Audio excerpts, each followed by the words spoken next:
Which schools will take home the prestigious Learfield Directors Cup as the top college athletic programs for the 2024-25 college athletic season? You can follow the standings of your favorite team or alma mater at L Directors Cup on Twitter and online at thedirectorscup.com. Trophies will be awarded in June 2025 to the winning institutions in all college sports divisions. Learfield Directors Cup, the crowning achievement in college athletics. The holidays were made for memories. This season, make yours sophisticated and stylish with the purchase of a new Cadillac. Whether it's the all-electric Cadillac Lyriq, the redefining Cadillac XT5 and XT6, or the performance in the CT5. Be iconic.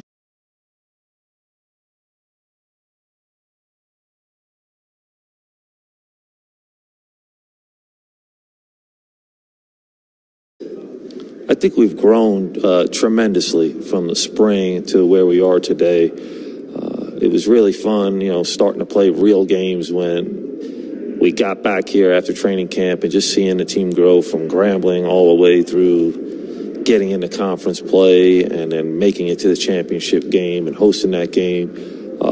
We've come a long way, and it's with a group of young guys that, you love to be around. They love to work. They love the game. They want to learn. They're hungry. And that excites you as a coach. You can't ask for anything more than that. I remember meeting with you way back in August ahead of fall camp, and it was black, white, no gray, right? And that just means keep it simple, go get it, right? So, is it really as simple as that, lining up, getting 11 hats to the football? I think when we always talk about black, white, no gray, we all have to be on the same page, and this is the ultimate team game, and one guy can't be wrong. So we always try to, whatever we do, whether it's base defense, nickel defense, man-to-man zone, pressure, whatever it is for our players, that they understand it so that they can go out there and play fast and free, so they're not thinking. Nobody can do anything. I don't care what it is, whether you're playing a sport or you're at work. You want to be able to just go out and be you and be the best version of you. And that's what I've seen from our guys grow from spring to summer to now. And now you're here. The last one, a bowl game right here, New Mexico Bowl, TCU, man. What a great season it's been. Great season, an opportunity to go out and win a championship here today. You're going to face a really good ball club in TCU. 8 wins, 8-4 overall, 6-3 in Big 12 play. And, offensively, just like you defensively, they're going to miss a few weapons, so will you. But, looking at them, it kind of seems to start and stop with the quarterback, Josh Hoover. Yeah, Josh Hoover's a talented young man. Had a chance to watch all his games, and not only can he go drop back there and throw it, they spread it out and throw it around to a lot of different. He's got a lot of good targets as well, and he's a really good athlete that can get out of the pocket if you don't keep him in there, and can take off and make some plays with his legs. So it's going to be a great challenge for us. Again, some guys who will be playing, who will not be playing, in this day and age, we'll be ready for whoever's out there. I know that you're going to have your guys ready because you know who you have. But given where we are in college football and the transfer portal and all of that stuff, how much more difficult is it to kind of keep track of who's in, who's out, and kind of some of the weapons that they may not have? Yeah, you try to keep up with it as best as you can, but we have to prepare for what TCU is and what they've been and all the different situations that they've been in, and we have to be ready to defend, whether it's a certain player that's in there or maybe he's not going to be there. I don't know, but we're going to prepare like they're all going to be there and be ready for any situation that we can. And I'm sure there's going to be something like every opponent that we face this year that's going to do something that we haven't seen yet, and which is great. That's a great part about football. How can you adjust? And that's what we look forward to. Whoever comes out there, we got to go out there and defend it. When you look at TCU and how your defense matches up with them, what are keys for the Cajun victory here today? I think it starts with the run game. Although they show up more statistically, throwing the ball more than they do run it, but they'll spread you out and they'll still hand it off in there. So we got to make sure that we take care of that first, and don't let that get out of control. And then when they try to spread us out and throw the ball, we got to make sure that we keep everything in front of us. We've done a great job this year of keeping the ball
in front of us, nothing over the top, and make them drive the length of the field.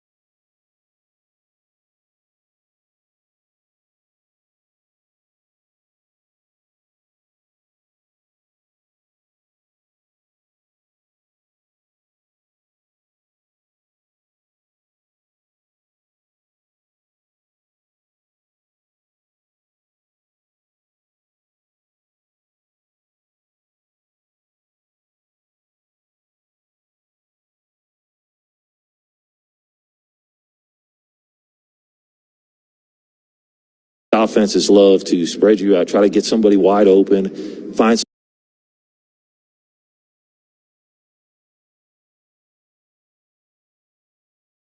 somebody free, and our philosophy is we don't give up big plays, and that's what we got to do. We do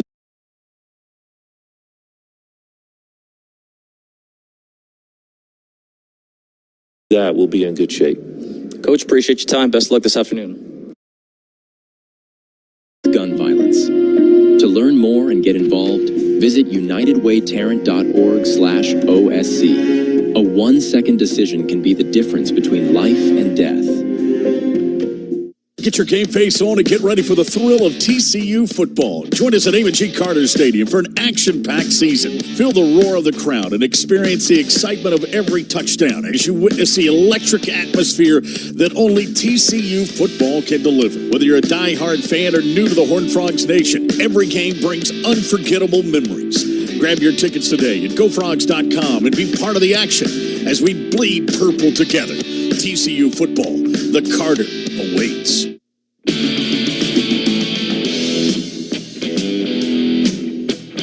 Insight only former Frogs can provide. They can talk it because they played it. X's and O's with the safety bros. Landry and Elvis are on deck. Brought to you by Cook Children's. To tee the boys up, here once again is the voice of the Frogs, Brian Estridge.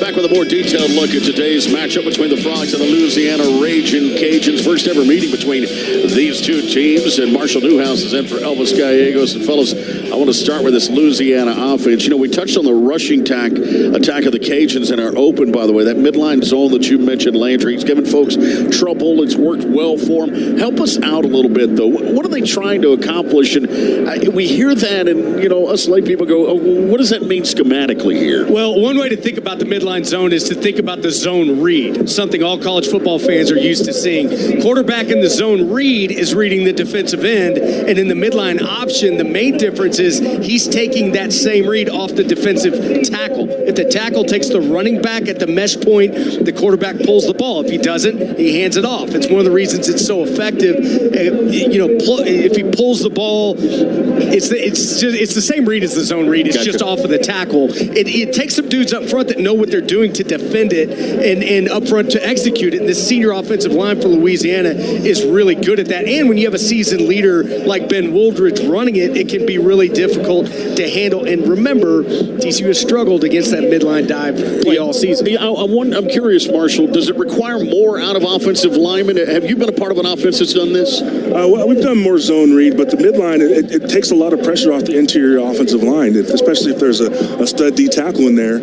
It makes him the read key, as Landry was alluding to. So puts him in a no man's land, but what it does is it allows the rest of the linemen to get combo blocks on the remaining guys in the box. But there's a lot of pressure on them to get movement because this is such a downhill play. You've got to create movement and space for the quarterback and the running back to have places to run. Yeah, Johnny Hodges touched on that scheme when asked about Louisiana this week and who they reminded him of. They really are physical, like to run mid-zone, like to pound the rock, get play action off of that. So some good tight ends, some big guys. I hope I hope they all play. They're a hell of a team. I'm really looking forward to playing the running backs and their O-line and playing mid-zone teams. You don't see that all the time. Probably Cincinnati, Oklahoma State type offense. Yeah, so they kind of remind me of Cincinnati, Oklahoma State. Here's what scares me. I'm just going to be quite honest with you, fellas. And that's the return of Ben Woolridge at quarterback. This is the Sun Belt's Offensive Player of the Year, Landry. And this offense is more potent with this guy who can really sling it around. Yeah, you can, Brian. He's legit. Woolridge, you go back to 22 when he took over the job halfway through that 22 season when Chandler Fields, who's now his backup, went down with an injury. He threw for almost 1,700 yards and 15 touchdowns in only half a season. You follow that up last year with an incredible start to the first 3 games, and then he got injured, missed the rest of that year. Same kind of story in parts this year. He's battling that collarbone, but when he's healthy, he's as good as there is in the country, Brian. He makes good decisions, protects the football. He's a tough kid. He's a leader. He adds an experienced weapon through the air to complement that rushing attack that we've been praising all day. You got one heck of an offensive attack with him in there. Yeah, the Frog front is going to have to, they're going to have to be good here today. They're going to be challenged both schematically, like we've talked about, and by the athleticism of the Ragin Cajuns, Marshall. This group can move a little bit, can't they? Yeah, absolutely. They stress you with quickness, and it's more lateral quickness. They're not the biggest group, but they really make you stay disciplined. There's a lot of misdirection, a lot of moving parts, and so pre-snap is huge. Getting guys in the right place, getting their eyes in the right place, but also post-snap, making sure guys are in their right lanes, because if you lose contain and they actually keep the ball, then it's explosive plays around the edge, and if you don't fill the holes and you don't have gap responsibility, then there's explosive plays up the middle. Yeah, here's the good news, though. You're going to get a big presence like Marcus Deal back at 100%. Johnny Hodges, the Frog linebacker, says that makes everybody better. Marcus Deal's he's going to be a pretty freakish athlete. We just got to make it an all-the-time thing, right? But when he wasn't here, we were definitely struggling. We're light on the D-line, and his returns made my life a lot easier, seeing my gaps, trusting him to crash down the line so I can, fit tight off him, and then just helping our blitz packages because he's extremely athletic for a big guy. But like I said, we just need it all the time, not 4 plays on, 1 play off. We need it every play. So he's had some time to work on his game, and I'm excited for him to play this year and then obviously in the future. He's a great young talent. Yeah, I don't remember the last time we've been able to say this, Landry, but this defense is going to be near full strength for this game today. I'm actually excited to see what they can do. How are you going to attack this Louisiana offense, and what do you have to do to win that side of the ball? Well, if I were running things, I'd bring a lot of pressure, number one. I'm going to tell my guys, you have got to be assignment perfect today and gap sound, but within that, we're going to create some havoc. Louisiana is without one of its best receivers in Harvey Broussard, who's in the transfer portal. That takes one of their big play threats away. If you can stuff the run with some inside blitzes, don't allow Ben Woolridge to get comfortable in the pocket. The safeties are going to be critical today. A lot is going to be asked of them from reading and supporting run. They're going to be involved in the blitz package as well, and then they've got to make sure they get back in coverage. But I like without the big threat of Broussard not playing in this game, I like the chances just committing to the run. Just don't let the ball get over your head. All right, let's flip to the other side of the ball now. This TCU offense facing an athletic Louisiana defense. We would be remiss if we didn't start with the fact that Jack Besh and Savion Williams aren't available due to injury. That's a blow, no doubt about that. But Landry, this goes back to what we were saying earlier. It gives other Frogs a chance to step up, and that's always been the TCU way, hasn't it? Yeah, in fact, Marshall and I were talking about that, before the game. That's how this program was built. It's ingrained in the DNA of every player that's come through Fort Worth, and you're right, today will be no different. Look, Savion was the best rushing threat the Frogs had all season, and I know TCU was planning on using backup freshman quarterback Haas Haney in that role, but with him in the portal, I think you're going to see them lean more on Jordan Bailey, and I think you're going to see J.P. Richardson in the backfield too. Jordan has been good this year in limited time. He's about to get his chance to prove that he should be playing more. I also think you're going to see Eric McAllister have a huge day. He's been great this season, maybe overshadowed a bit by the huge years Jack Besh and Savion Williams have had, but he's a stud. He's going to have a chance to be wide receiver number 1 today, and we all know what J.P. Richardson has done week in and week out. That isn't going to change, but I do think you're going to see him get the ball in the backfield a little bit more today. Man, I've loved watching him play this season. I have too now. Now, the offensive coordinator, Kendall Brown, says not having Jack Besh, not having Savion Williams hurts, no question about it, but it doesn't necessarily change the game plan. I won't say it changes a whole lot. We still have our quarterback, got the whole line, and we got good receivers that we think that can go help us. So, obviously, when you don't have Savion and Jack and the production production that those guys have had this year, you're talking about probably over 2,000 yards of production. It affects you, but we got other guys that have bought into what we're doing and have practiced at a high level, so I'm excited that they have the opportunity. Yeah, and much like that defensive front now, the offensive line for the Horned Frogs, it's been tweaked a bit. That actually, it also excites me, Marshall. You got now 5 quality individuals up front who all want to be here and have had an extra 3 weeks with A.J. Ricker. That could really bode well for this group, doesn't it? Absolutely. You've got a little movement between positions on the interior offensive line. You've got some stability at the tackle position. But what you've got is 3 weeks of just preparation and honing the small things that you don't necessarily get to pay attention to during the season. So these guys have been practicing hard, and ultimately I hope that translates. What it should translate to is more aggression. You've been hitting your own teammates. It's like training camp. You've been hitting your own teammates for weeks. Now you get to go and take it out on somebody else, and with guys who are trying to prove themselves, that's an incredible opportunity to impose some physicality on Louisiana and show what you can do. There's guys snapping the football is new, and the other guys at guard, we got to bring some attitude. This team, as Landry alluded to, is built on attitude and a mental toughness, and so showing that out after getting this extra practice time is huge. Yeah, you're going to see, as you mentioned, Colton Deary starting at center. You'll have Ryan Hughes at left guard, Remington Strickland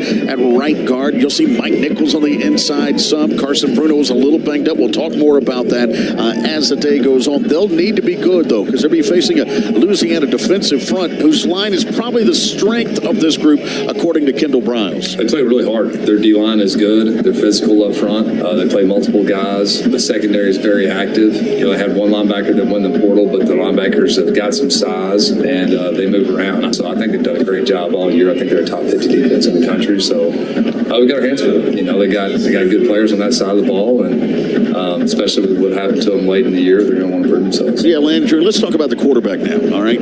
Without Bash and Williams, but with the confidence of knowing that this is his team, no questions asked. What are you expecting out of Josh Hoover today? Yeah, it's interesting, right? Up until a couple weeks ago anyway, you had the heir apparent in Haas Haney waiting in the wings, looking over Hoover's shoulder a little bit. But with the NIL era where it is now, TCU had to make a decision on who it was going to commit not only the playing time to, Brian, but the financial resources required to commit to a QB1 in today's environment. They went with the proven hand in Hoover, and I expect him to respond well. He's a calm, level-headed guy anyway. He's been nothing short of an incredible leader for this group. One of the guys everyone points to as the reason for the turnaround. Josh is a pro. He's getting paid like one now, and I expect him to handle it like a pro, as if he were playing in the Super Bowl week in and week out from this point. Yeah, he's gotten better as the season has gone on, more and more comfortable as the leader of this team. As Coach Kendall Briles says, there's one more thing that he's really improved the most on. Protecting football. I mean, we all knew that he could spin it. We saw that last year. There was times he was a little bit loose with the ball last year. And then, the early part of this season. And he was, he's so smart that he sometimes just does things too fast. He sees things so quickly they don't move on. And so he was having to slow down a little bit and go through the progressions. And he's done a tremendous job to me with leading our football team and willing us to victory in some cases. Yeah, Marshall, he still needs some help, though, in the run game, and that means Trent Battle, Jeremy Payne, and young Nate Palmer. Those are your 3 running backs here today. Anxious to see how they do. Absolutely. You have a running back room that maybe has been a little devalued this year. They got to the point where we need production, so we're going to put Savion back there. That's got to say something to you, to your pride as a running back, as both the unit and all the individuals. But this is an incredible opportunity if you view it as that. Payne being a young guy. These are young guys with a lot of energy who haven't been used this year. So why not take the energy out today on the Ragin Cajuns? So they've got a lot to prove behind an offensive line that is a little mix, is going to figure things out. But that doesn't control how hard you run and the responsibilities in pass protection and those little things. Again, I'll allude to it. You're not only talking about this bowl game, you're talking about going into next season. This is a long-term game.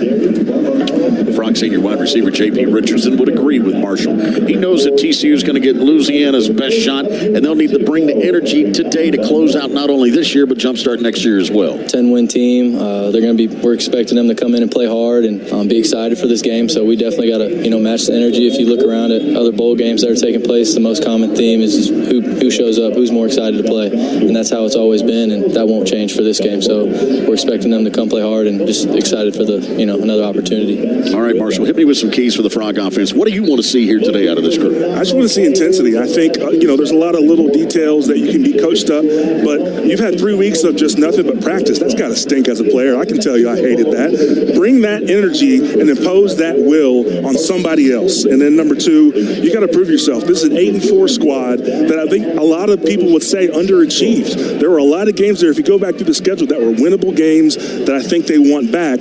Well, now you have a chance to move forward, impose your will, and prove something to yourselves and everyone else. And then the third one is establish new targets for Josh Hoover. And on this offense and defense, guys have left in the portal, seniors are graduating. This is opportunity.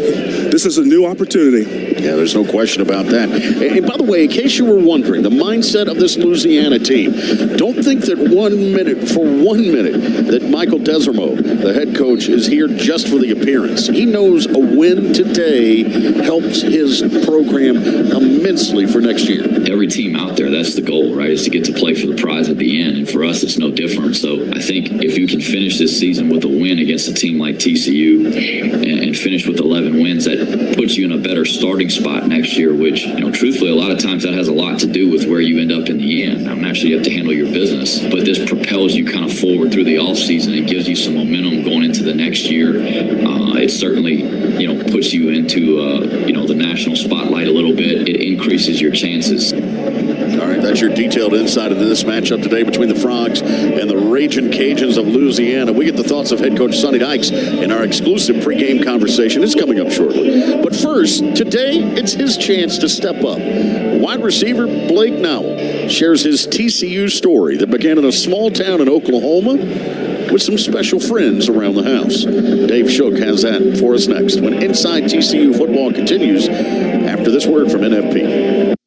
From starting a business to preparing for retirement, there will always be obstacles. Overcoming them requires working with the right team. NFP listens first and then creates solutions that help clients achieve their goals. Whether you're looking for insurance that mitigates risk, benefits to help attract and retain employees, or wealth management that keeps you on a path toward the future you want, NFP has you covered. NFP delivers the expertise, insight, and service you need and is a proud partner of the TCU Horned Frogs. Learn more at nfp.com.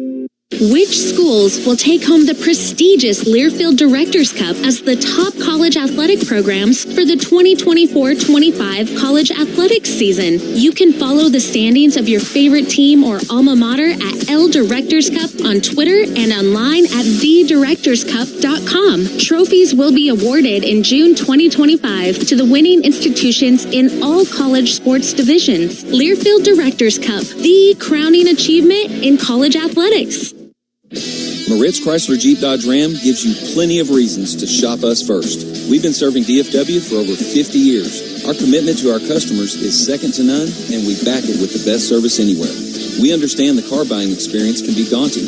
At Moritz, we truly make the process as easy as possible. Give us a chance to earn your business and keep your business. After all, we're here for the long haul.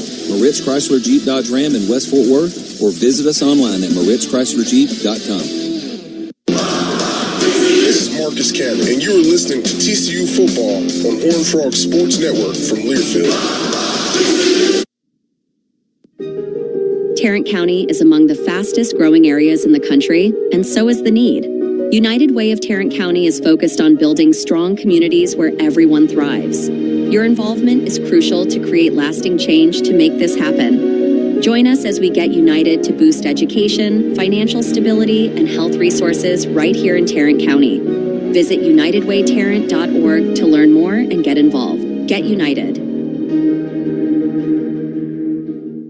Hey, Horned Frog fans, want to give your kids the ultimate football experience at TCU? Well, create a memory they'll cherish forever as you join us for a chance to be a part of TCU's Bleacher Creatures and run out onto the field pregame with the Frogs. Just show up 20 minutes before kickoff at the Southeast scoreboard, and your kids will get to run with America's favorite mascot, Super Frog, onto the field. All kids who participate get a free Frogs jersey, courtesy of Cook Children's. See you game day at the Carter, and don't forget to bleed purple.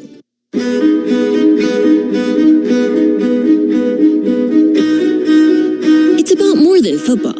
It's the TCU story, focused on DFW's Big 12 team, and presented by the Flying T Club. Let's keep winning. Blake Nowell left small-town Ardmore, Oklahoma, looking for a chance to play big-time college football. It was an idyllic life that he was living in a town where everybody knew about the star receiver with a bright future. But they also knew about him because of something else. I grew up with, a couple exotic animals, have, a giraffe, a camel, some zebras, just some random stuff out there. And, that's kind of mom's deal. She loves those animals, so I guess we love them too. So, of course, that begs the question, what exactly do you do with a pet giraffe? I mean, he's like a pet dog. That's about the best I can explain it. He's pretty awesome, though. He's a crazy creature. You look at him, it's like, man, that thing is 20 feet tall, and he just acts like a dog. But, it's more of a pet than anything. Jerry the giraffe, but Jerry with the G. Leaving those days on the ranch with Jerry and the rest of the animals wasn't easy, and he worked to find where his next chapter should be. He was looking for a relationship with a position coach that he knew would have his back, and he found that person in Malcolm Kelly. Kind of fell in love with the place. Coach Kelly, he was a big time part of me coming here. He just set the standard, showed me what he was about, and I just couldn't see myself really playing for anybody else. But it also helped that Fort Worth shined brightly in the process, leading to a satisfying career as a Frog. Fort Worth is a great place to be. I've loved this place. It's kind of a hard place to leave. To spend 5 years here and have enjoyed every bit of it. Had some good seasons, had some bad seasons, but just the people around here just make everything run smoothly, and I just am so happy with where I'm sitting right now. Today will be his 45th game as a Frog, and now Blake can begin to look ahead to that next chapter, and he does it with a degree in hand. Graduated with a communication degree and a business minor.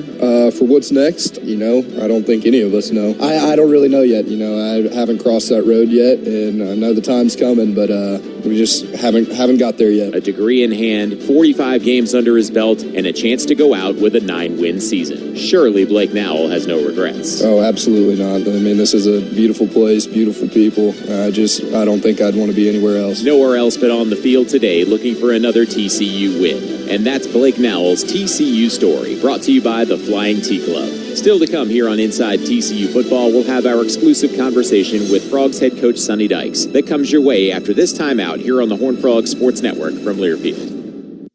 Coors Light presents To Chill or Not to Chill.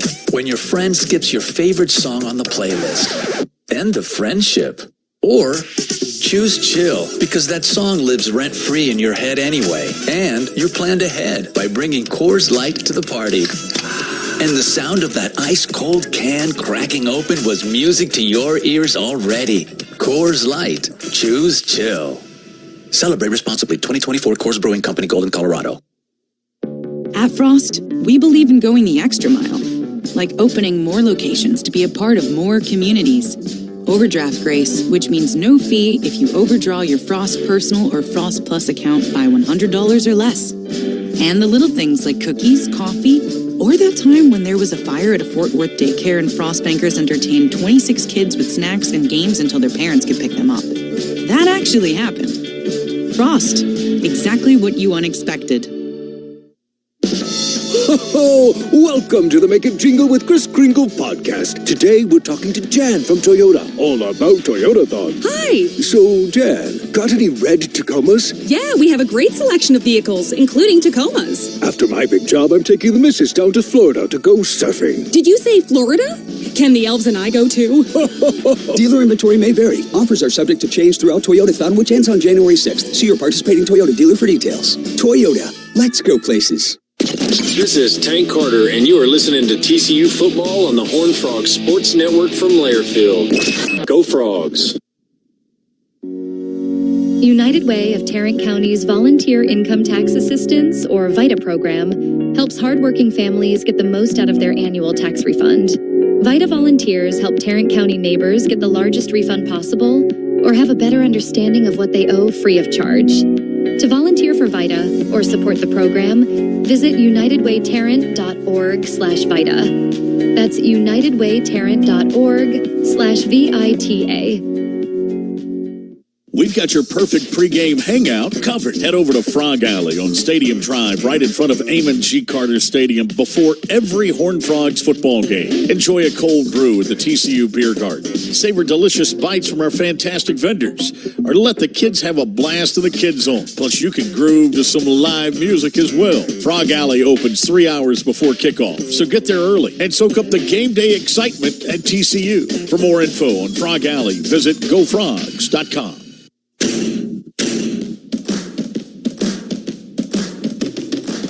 Locker room access granted. We're minutes from kickoff, but you've got exclusive insight from head coach Sonny Dykes. D&M Leasing presents Sonny D Live. Brian Estridge is in the locker room with the head coach right now.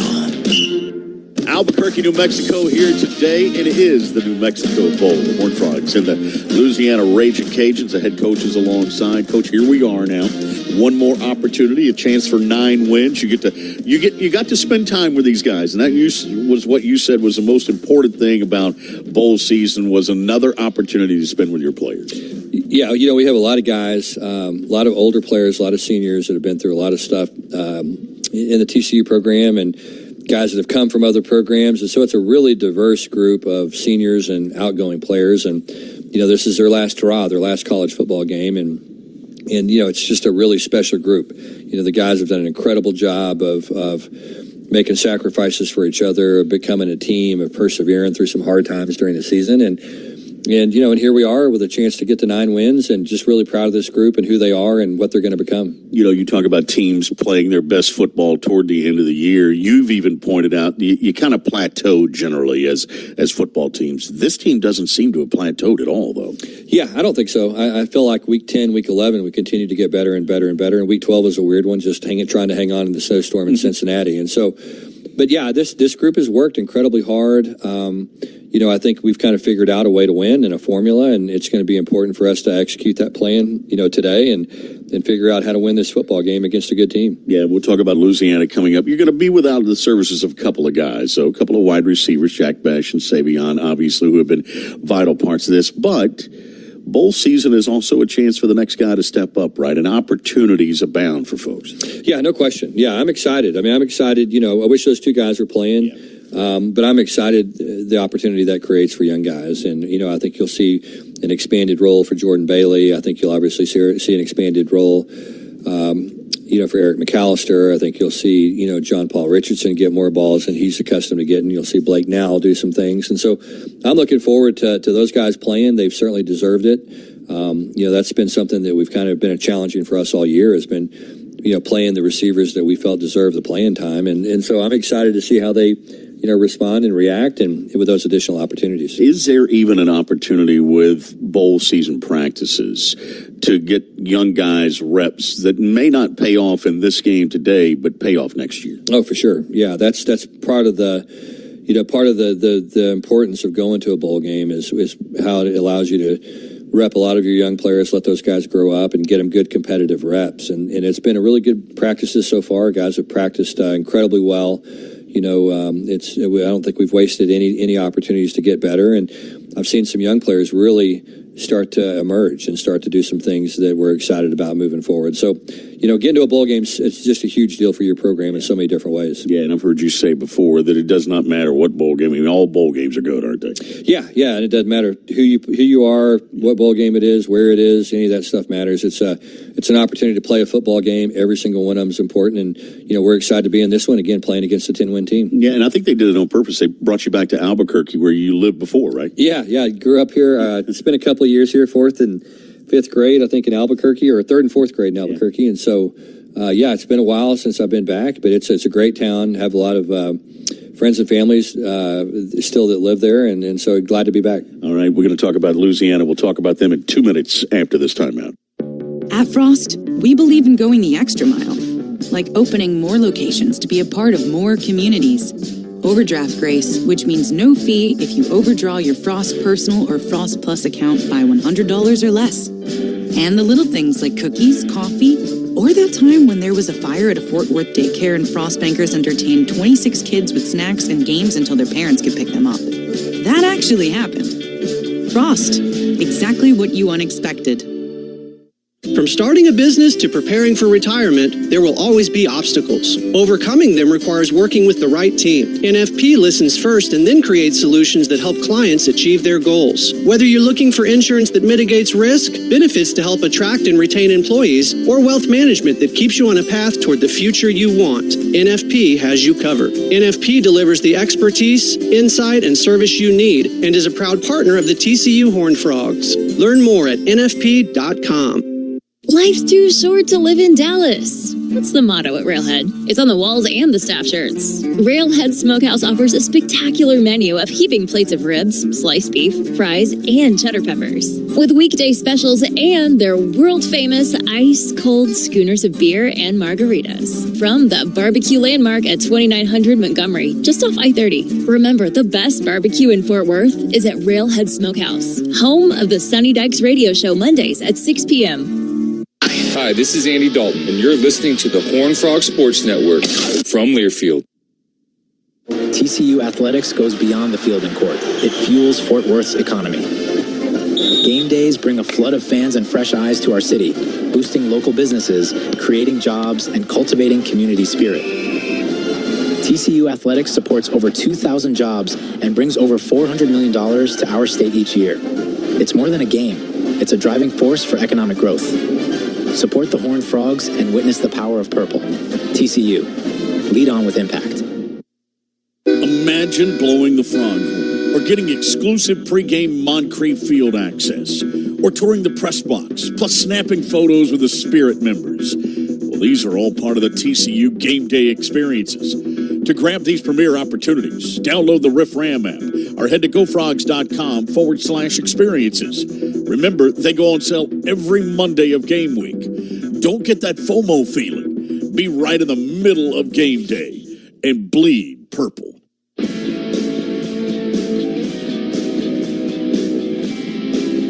The last word before the Frogs take the field. A Horned Frog Sports Network exclusive.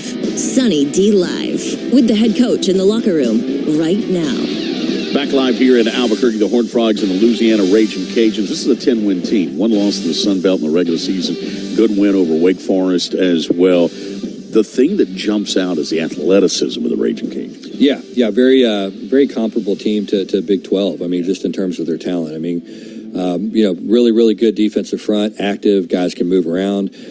Rangy on the back end. I think two really good corners, guys that could play, pretty much anywhere in the Big 12. And, I mean, just an overall very, very good football team. Offensively, do a tremendous job running the ball. Got the Conference Player of the Year at quarterback. Got speed and athleticism at tight end and receiver. And as I said earlier, really do a nice job of playing physical up front on the line of scrimmage on both sides of the ball. So will be a big challenge for us. Our players are excited to play these guys. They know how good they are. They've seen the film. They know that they're a 10-win team, and they know how difficult it is to win 10 games. Michael Desormeaux is their head coach, and I've heard people talk in the business about his ability as a play caller back when he was the OC. But really, the scheme offensively for them is pretty balanced, but they throw the football a pretty good bit too, though. Yeah, they do. No, they're very, very good at throwing, and they're they do a really, really nice job of establishing the run and then working off that in their passing game. And, very complimentary throwing game to the run game. And they really have a good scheme, as you said. They do a nice job mixing it up. You've got to cover the entire field when you play those guys. They stretch you vertically and horizontally, but they want to run the football, and they're physical. We don't talk about it much. They also may have the best kicker in the country in Kenneth Almendarez. Yeah, he won the Luke Rosa Award as the nation's best kicker. I think he's like 23 or 25 this year, kicking field goals. So he's really, really good, very accurate, doesn't miss. And so there's, they rely on him a lot, and he's come through for them. When you think about it, it seems like when the bowls that we've seen so far this year, and you talk about it week in and week out, it's the team that wants to be here the most that has success.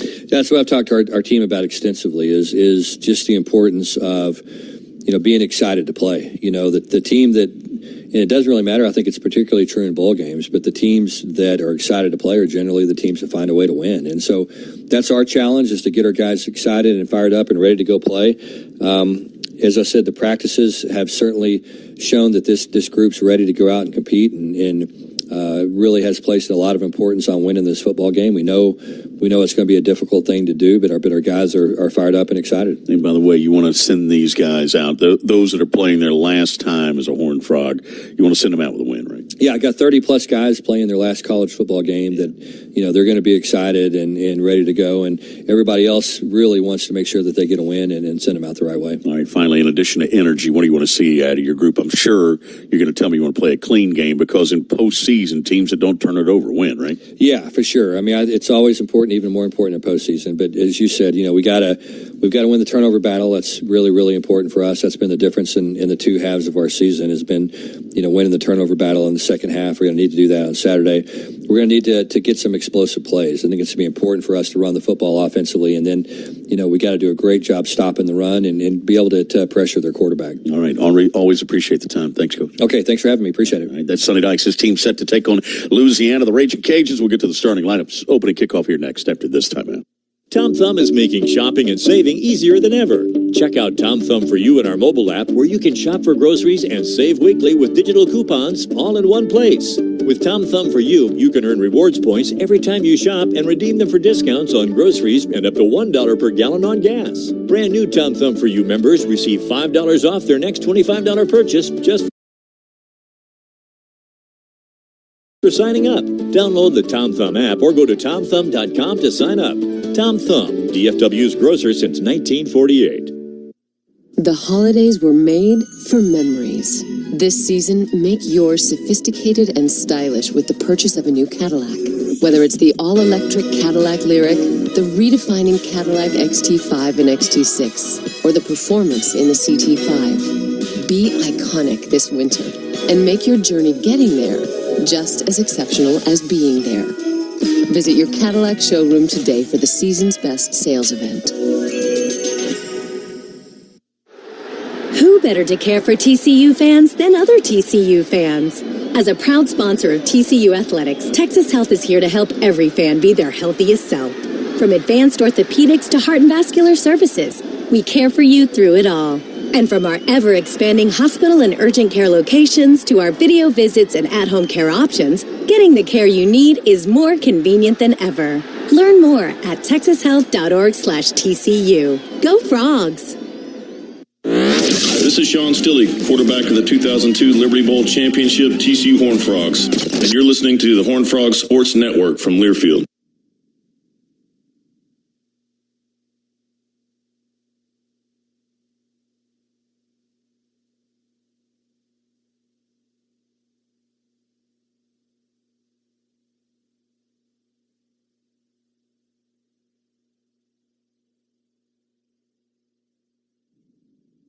At TCU, our students mean business. With more than 36,000 internship hours logged every year, Horned Frogs are gaining real-world experience and making their marks in the professional world. Is your business looking for driven, talented interns? Hire a Horned Frog and bring that dedication and skill to your team. Visit tcu.edu/hireafrog to find out how you can tap into this incredible pool of talent.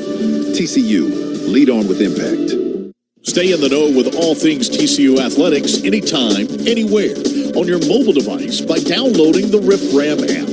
The Riff Ram app is the official TCU Athletics mobile app.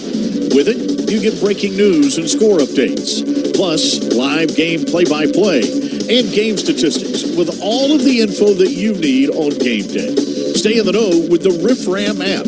Download it today through the iTunes App Store or get it at Google Play and bleed purple.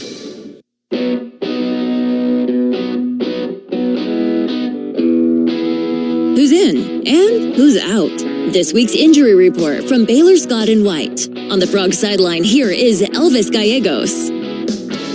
Elvis has the day off. Marshall Newhouse is in his stead. We're going to check the injury situation for you. And for both teams, here's the good news. They're both pretty healthy coming into this. Now, we're not going to spend a lot of time talking about transfer portal or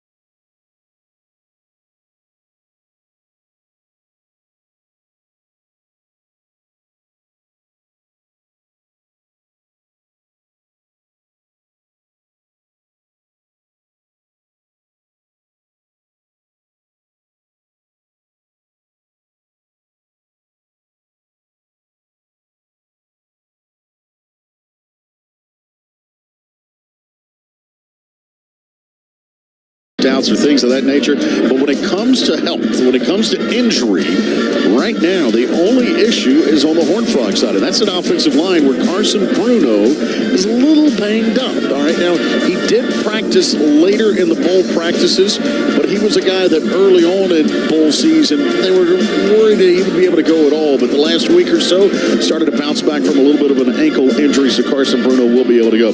Avion Carter, reserve defensive tackle for the Horned Frogs, was in a boot as well. His status unknown right now. Avion Carter, reserve defensive lineman for the Horned Frogs. There are two guys that are out for Louisiana, but they're not out because of opt-outs or the transfer portal.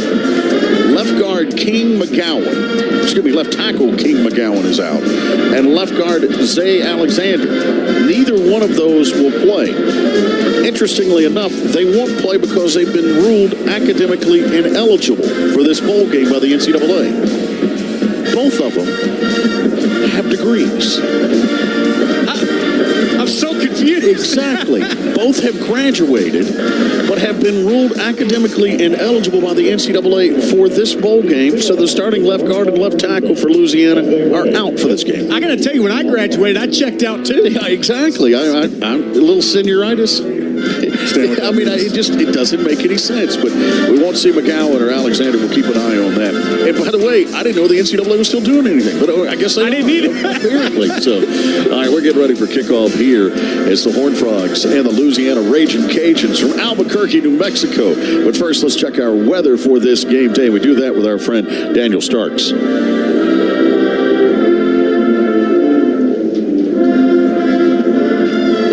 We have very little wind out there, some high, thin clouds, but plenty of sunshine to go around. Temperatures are going to get up to the mid-50s by the end of today's game, and we've just got a great day for football ahead. Right before kick, we have very little wind, temperatures sitting at about 52 degrees. Your Cover 3, the three keys to today's game, comes your way next, after this from SeatGeek.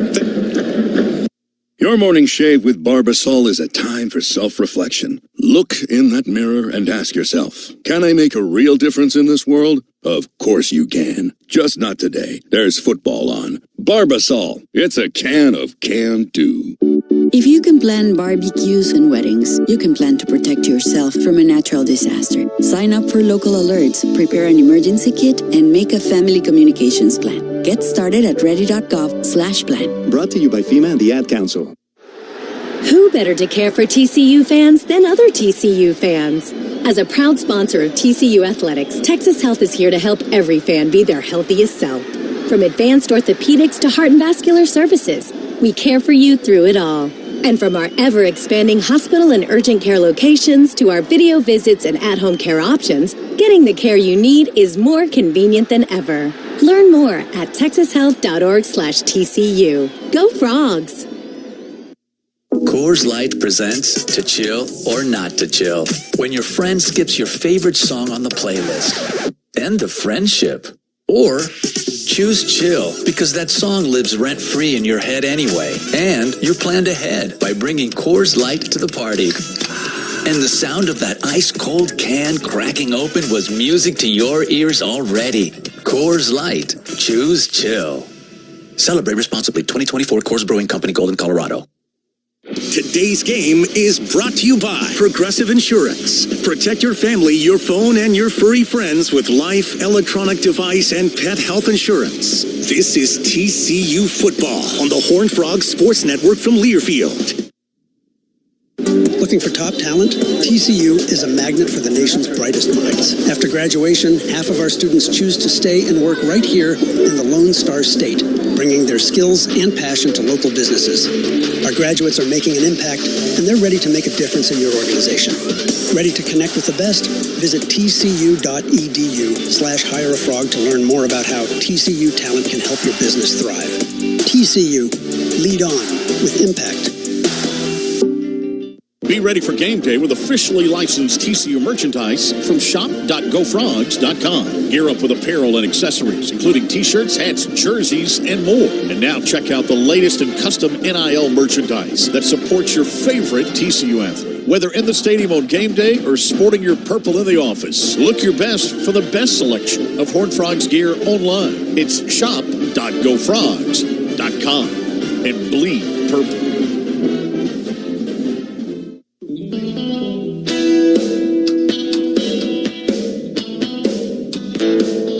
Getting you set for the start of the New Mexico Bowl, coming your way just about 10 minutes from now as the Frogs look to finish the season with 9 wins against the runner-up out of the Sun Belt Conference, the Ragin Cajuns of Louisiana. Dave Shipp with you here inside the Marit Studios with another check of the Coors Light scoreboard. 2 other bowl games in progress right now, including the Fenway Bowl in Boston as the North Carolina Tar Heels, who the Horned Frogs will open up with in August of next year, are taking on the Huskies of UConn, who have their first winning season in 10 years. And the Huskies looking to finish on a high note as they lead at 27-14 over the Tar Heels. Just about 3 minutes left to play at Fenway Park. Also in action in the Northeast right now, it's the Pinstripe Bowl at Yankee Stadium in the Bronx in New York City as Boston College and Nebraska get together. This one's been ugly with the field in rough shape due to some rain up there, with the Cornhuskers leading the way in a sloppy one. They lead at 13-2 with still 6.5 minutes left to play in the third quarter. And oh, by the way, also in action right now in the NFL in Foxborough, it's the New England Patriots hosting the Los Angeles Chargers, with the Chargers right now leading at 17-7 is the score, with one of those touchdowns for the Chargers coming on the back of Darius Davis, who before last week had never caught a touchdown pass before, but now has back-to-back weeks with a touchdown reception. He's got 2 catches for 29 yards, and also former Frog receiver Quentin Johnston has 3 catches for 34 yards as the Chargers lead at 17-7 just before halftime in Foxborough. So that's a quick check of the Coors Light scoreboard, and now we're getting you set for cover 3 as we break down this one between the Frogs and the Ragin Cajuns.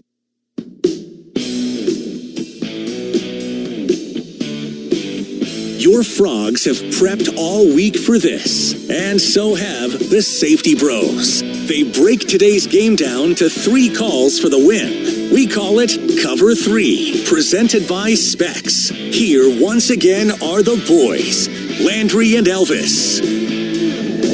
Back here at University Stadium in Albuquerque, time to get to our Cover 3 keys for a Frog victory this afternoon. I'm going to start with my man Marshall Newhouse, who is an honorary safety bro tonight, this afternoon anyway. I know Marshall's always wanted to be a safety bro. Marshall, what do you have for me, my man? I think first and foremost on these keys is energy. You got to learn to be a team that brings your own energy on the road. In an environment like this, you got a lot of Frog faithful, but energy. Second is culture. I think the continued identity of a lot of guys staying around, not transferring out, is an opportunity to build on the established culture and a winning culture. And then fun. This is a bowl game. Yes, it's not the college football playoff like our goal is, but it's still a fun bowl game. You'll remember this for the time of your life. Go out there and have a good time and fly around. Love it. Thank you, Marshall. My 3, number 1, create some chaos on defense. I want to see the Horned Frogs blitz a lot. I want to see them get home with that blitz, make things uncomfortable in the backfield. Second key for me, protect the football. Horned Frogs cannot turn the ball over. Louisiana is one of the best teams in the country at not turning the ball over. They always win the turnover battle, ranked 11th in the country in turnover margin. And finally, catch the football. TCU's going to have to throw it a bunch tonight. Without Savion Williams in the run game, they're going to have to rely on Josh Hoover's arm. Going to have to catch the football if they're going to be able to win today. That'll do it for our Cover 3. Coming up next, the starting lineups and opening kick of the Isleta New Mexico Bowl. Right after this message from SeatGeek. Hey, Horned Frog fans, the 2024 football season is here, and SeatGeek is here to help you experience all the action. SeatGeek makes it easy to find tickets so you can be a part of all the touchdown celebrations this season. Whether you're buying or selling tickets to TCU football games or to any other live event in your area, SeatGeek is the place to do it. SeatGeek is the official ticket marketplace of the TCU Horned Frogs. The most disruptive idea in ticketing, a ticket that works. Expect the expected. SeatGeek. Life's too short to live in Dallas. That's the motto at Railhead. It's on the walls and the staff shirts. Railhead Smokehouse offers a spectacular menu of heaping plates of ribs, sliced beef, fries, and cheddar peppers. With weekday specials and their world-famous ice-cold schooners of beer and margaritas. From the barbecue landmark at 2900 Montgomery, just off I-30. Remember, the best barbecue in Fort Worth is at Railhead Smokehouse, home of the Sunny Dykes radio show Mondays at 6 p.m. Tom Thumb is making shopping and saving easier than ever. Check out Tom Thumb for You in our mobile app, where you can shop for groceries and save weekly with digital coupons all in one place. With Tom Thumb for You, you can earn rewards points every time you shop and redeem them for discounts on groceries and up to $1 per gallon on gas. Brand new Tom Thumb for You members receive $5 off their next $25 purchase just for signing up. Download the Tom Thumb app or go to TomThumb.com to sign up. Tom Thumb, DFW's grocer since 1948. This is Tank Carter, and you are listening to TCU Football on the Horned Frogs Sports Network from Lairfield. Go Frogs! At TCU, we're investing in potential. On average, 80% of Horned Frogs receive financial aid that helps fuel their dreams and futures. You can help by supporting student scholarships. Your generosity plants the seeds of opportunity, allowing students to grow into tomorrow's leaders and innovators. Visit tcu.edu/give to contribute. Large or small, your gift matters. TCU, lead on with impact. My name is Dr. Mario Choice. I'm the program director at Hope Farm. Hope Farm is an after-school mentoring program for boys growing up without a father. From elementary school to college or vocational study, our boys discover a home away from home at Hope Farm. Fatherless U.S. children account for 71% of all high school dropouts and 85% of all children who show behavior disorders. Hope Farm believes there is potential in every child and provides intentional programming that includes mentoring, academic support, and a hot meal every day after school. Find out more about Hope Farm at hopefarm.org. Hit the horn. Savion up the middle, bounces it out right to the 15, to the 10, to the 5. Leave no doubt. Touchdown, Savion. On the Horned Frogs Sports Network from Learfield. Snap back, Hoover. Hand it off to right. Here's Cook cutting it back. And will score. Cam Cook into the end zone for the 9th time. It's football time in Texas. The award-winning play-by-play from the Horned Frogs Sports Network from Learfield is brought to you by Toyota. The holidays are here, and Toyotathon is on. Experience the true joy and magic of the season in a new Toyota. Hurry into your local dealer or visit Toyota.com today. La Pulga, the official tequila of the Horned Frogs. Enjoy responsibly. 40% alcohol by volume. La Pulga Company, LLC, Fort Worth, Texas. And by Texas Department of Transportation. Don't mess with Texas.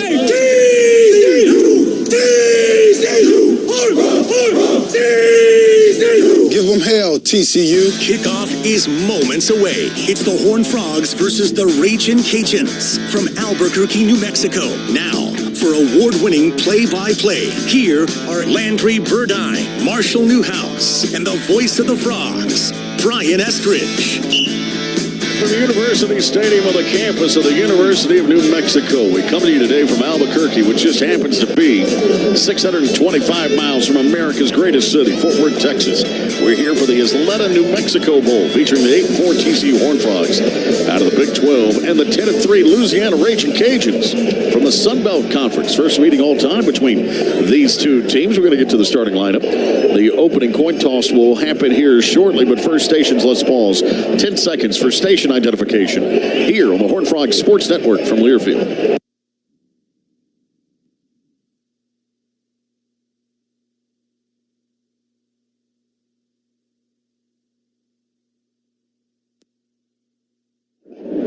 Frogs 8-4, as we mentioned. Louisiana 10-3. First meeting ever between these two teams. By the way, the Frogs have spent some time here in Albuquerque. You played in this stadium. Landry, TCU 4-2 all time here in New Mexico. There's a tie also, obviously, between New Mexico, the University of, and TCU. And that is Dennis Franchione and Gary Patterson. We're both here at New Mexico. Coach Fran was the head coach. Gary Patterson was his defensive coordinator. That was the job that they left to come to TCU and build the program now in Fort Worth. Yeah, 1997. I remember it very well. Our staff in that year was let go 7 games in. We were 0-7 that year, Brian, if you could believe it. And the staff was let go. They were asked to stay on. But I remember we played New Mexico that year and played them okay, but got beat. And I remember Franchione let everybody know that that's when he knew he wanted the job at TCU. And he already knew that it was coming open and that, they were looking, and he saw the crowd in the stadium and the facilities, everything, and thought he could do something great there. So that was kind of the beginning of it. Yeah, been a great time between the two schools ever since. As former members of the Mountain West Conference, TCU and New Mexico, oddly enough, the Frogs in Louisiana have never played. And we had to double and triple check that, I'll be honest with you, because as close as the two schools are, both have had pretty good football histories over the years. You would think at some point along the line they would have met, but never met on the gridiron, Louisiana and TCU. That surprises me, yeah, especially with the close ties. You would have think maybe the ADs would get together and try to schedule something, but look, this Ragin Cajuns Cajun team is not to be doubted. They're a really good team. I thought when Billy Napier left that they might fall off a little bit, but DeZormo's just done an incredible job keeping the culture and actually expanding on it. I think they're better, Brian, than when he left. This is a really good football team, and their offensive line, and they put guys in the league every year on that offensive line.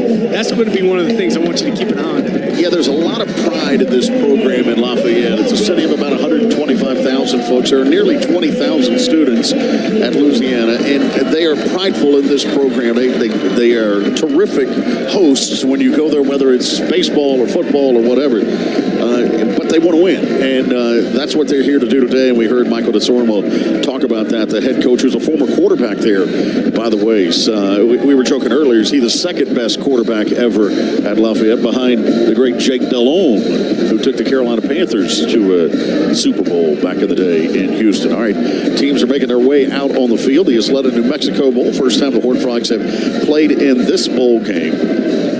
TCU, of course, has had recent bowl success. Louisiana has not been in postseason as many times as the Horned Frogs. This is their 14th appearance. But it's the first time they've ever played against a P4 school. They're 6-6 overall, 6-7 overall heading into this one. They've lost 2 in a row. They've been in the New Orleans Bowl 7 times. And that's champions of the Sun Belt, of course, sends them there. Horned Frogs are 22 of the last 27 years in postseason. 12 bowls wins since 2000 for this program as they make their way out on the field right now. They'll be wearing their anthracite uniforms here with the red numerals and the chrome helmets, will TCU. So the anthracite or gray pant and jersey with the red numerals and the chrome helmet. Louisiana is in their road red pants with the white trim, white jerseys with the red numerals and the red hats for this one. Teams are going to be set to meet at midfield here for the coin toss. We're going to listen in on this. It's an American Athletic Conference officiating crew. Charles Lamartina is the referee. The umpire is William Lampkin. Back judge is Christopher Scott. Line judge is James Bryant. Side judge is Jonathan Zingas. The communicator with the replay official, James Downey's the replay official. Timothy Schoen is the communicator. Gentlemen, thank you very much for that. I have 2 very distinguished guests with me today for the coin toss.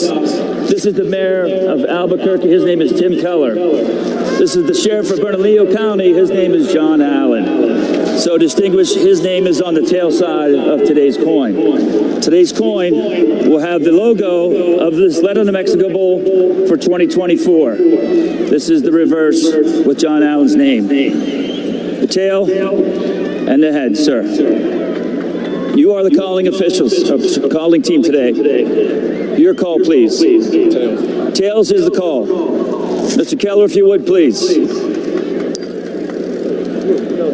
That is tails. He won the toss. You're going to defer to the second half. You're taking the ball. Which way would you like to kick?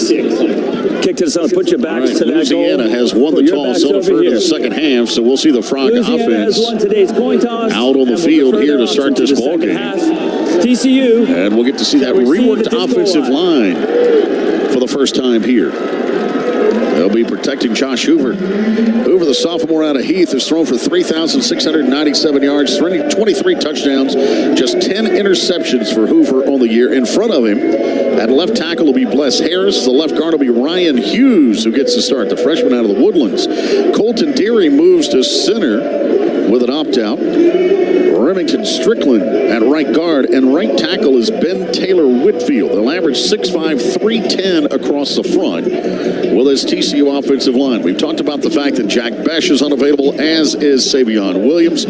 So the shoulders of J.P. Richardson, well, they're going to be leaned on here today, along with Jordan Bailey, Eric McAllister, and Blake Nowell. Those will be your main targets for Josh Hoover, along with his tight ends. I suspect we're going to see Drake Dabney and DJ Rogers a lot in this offense. And you know, one area where they haven't really utilized the running backs much is in the throwing game this year. Trent Battle's a good receiver, only has 6 catches on the year. Jeremy Payne and Nate Palmer will be the 3 running backs predominantly here today.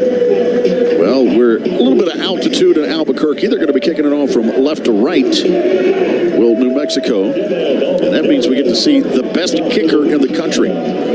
Kenneth Almendarez played at Brazoswood High School. He's the Lou Groza Award winner. How about that? This guy's really, really good. He's going to kick it from left to right. Back deep for the Horned Frogs will go Jordan Bailey for TCU.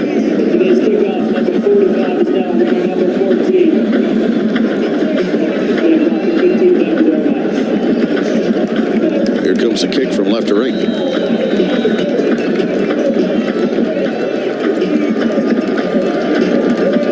Set to kick it now from left to right is the Louisiana Ragin Cajuns, and we are underway. Almendarez booms this one, and it'll hit out of the back of the end zone, and we'll see the Frog offense to start this ball game. Josh Hoover out there with that offensive line that we talked about. Let's see how quickly they operate here. I think you're going to see Josh Hoover's arm showcased a lot here in this ball game. Now, for Louisiana up front, the strength of this defense is probably that D-line. Those three guys down low, Jordan Lawson and Mason Narcisse, are the two defensive ends. Kadarius Miller is along that defensive front as well. The fourth guy will walk down is Cameron Whitfield. He's a 6'3 junior out of Houston. Played at Dawson High School. This is his 41st game, by the way. Trent Battle starts at running back. Starts behind Josh Hoover. They'll hand it off to Battle up the middle with running room. Across the 30-yard line goes Trent to the 31. That's a 6-yard gain on the first down. Nice job up front here as Barnes on the tackle that time.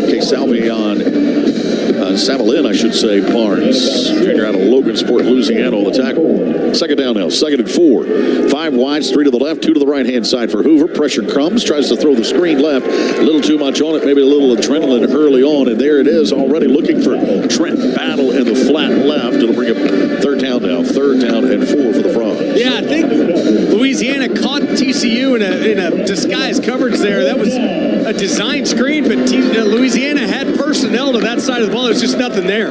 2 receivers right, 1 to the left-hand side, 1 back in. It's Trent Battle as Hoover's going to check the play at the sideline. 3rd and 4 for TCU. Opening drive here, and Battle's going to establish right in the slot now with 2 other receivers there. 3rd down now, 3rd and 4. Looking for the underneath route to catch is made here. Breaking a tackle up near the 40-yard line is Drake Dabney, the tight end, able to hang on there out of Cypress, Texas. Picks up 8. Moves the chains here for TCU. Up near the 40, they'll spot him down to the 39. Yeah, quick little out route that time by Dabney. Nice possession route just to move the chains, and a good throw by Hoover. Josh Hoover just passed Max Duncan. 2nd most yards in a season here as a Horned Frog. Dumps it again to the tight end. This is Dabney one more time.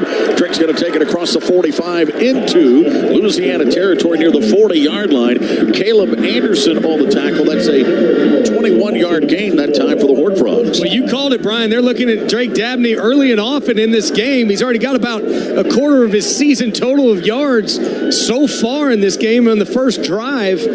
That time just on a little seam route and a nice throw by Hoover. 1st down now. 1st down and 10 at the 40-yard line. 40-yard line of Louisiana for the quarterback, Josh Hoover. Hoover sends 2 receivers to the right, 1 to the left-hand side. McAllister comes wide left, gives it to Battle, who's going to flip it backwards. Coming left-hand side is Bailey, 35-30. And Jordan Bailey's going to get near the 1st down marker to the 31-yard line. That's a pickup of 9.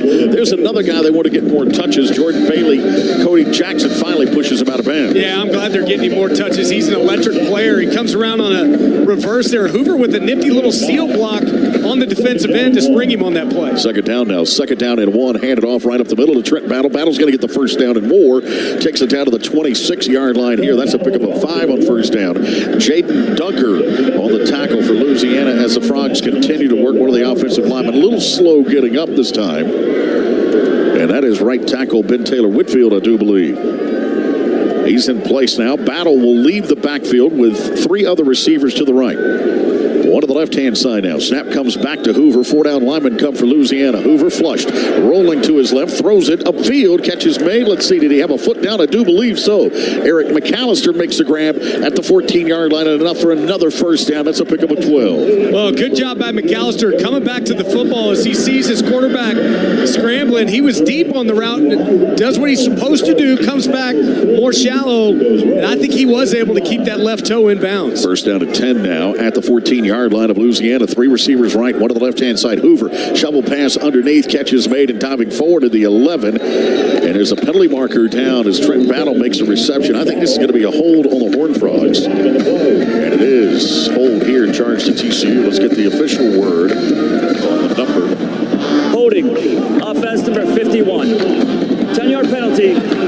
First down. That was Colton Deary. He knew that pass was coming, and he knew he better protect him somehow. Well, I almost think it was just a protection mechanism from a turnover. He saw that the shovel pass was being well played by Louisiana. He had to get that defensive lineman out of the way one way or another so it wasn't picked off. But nonetheless, you don't want to have a hold down in the red zone. Penalty here moves him back to the 24-yard line now. 2 receivers to the right, tight end to the left. 1 back, now 2. 1 leaves here. McAllister leaves. Hoover to throw the football with time.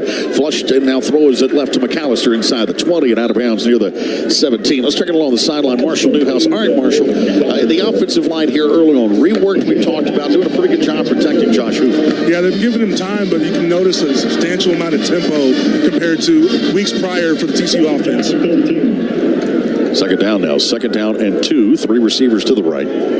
Excuse me, second down at 12, I should say, from the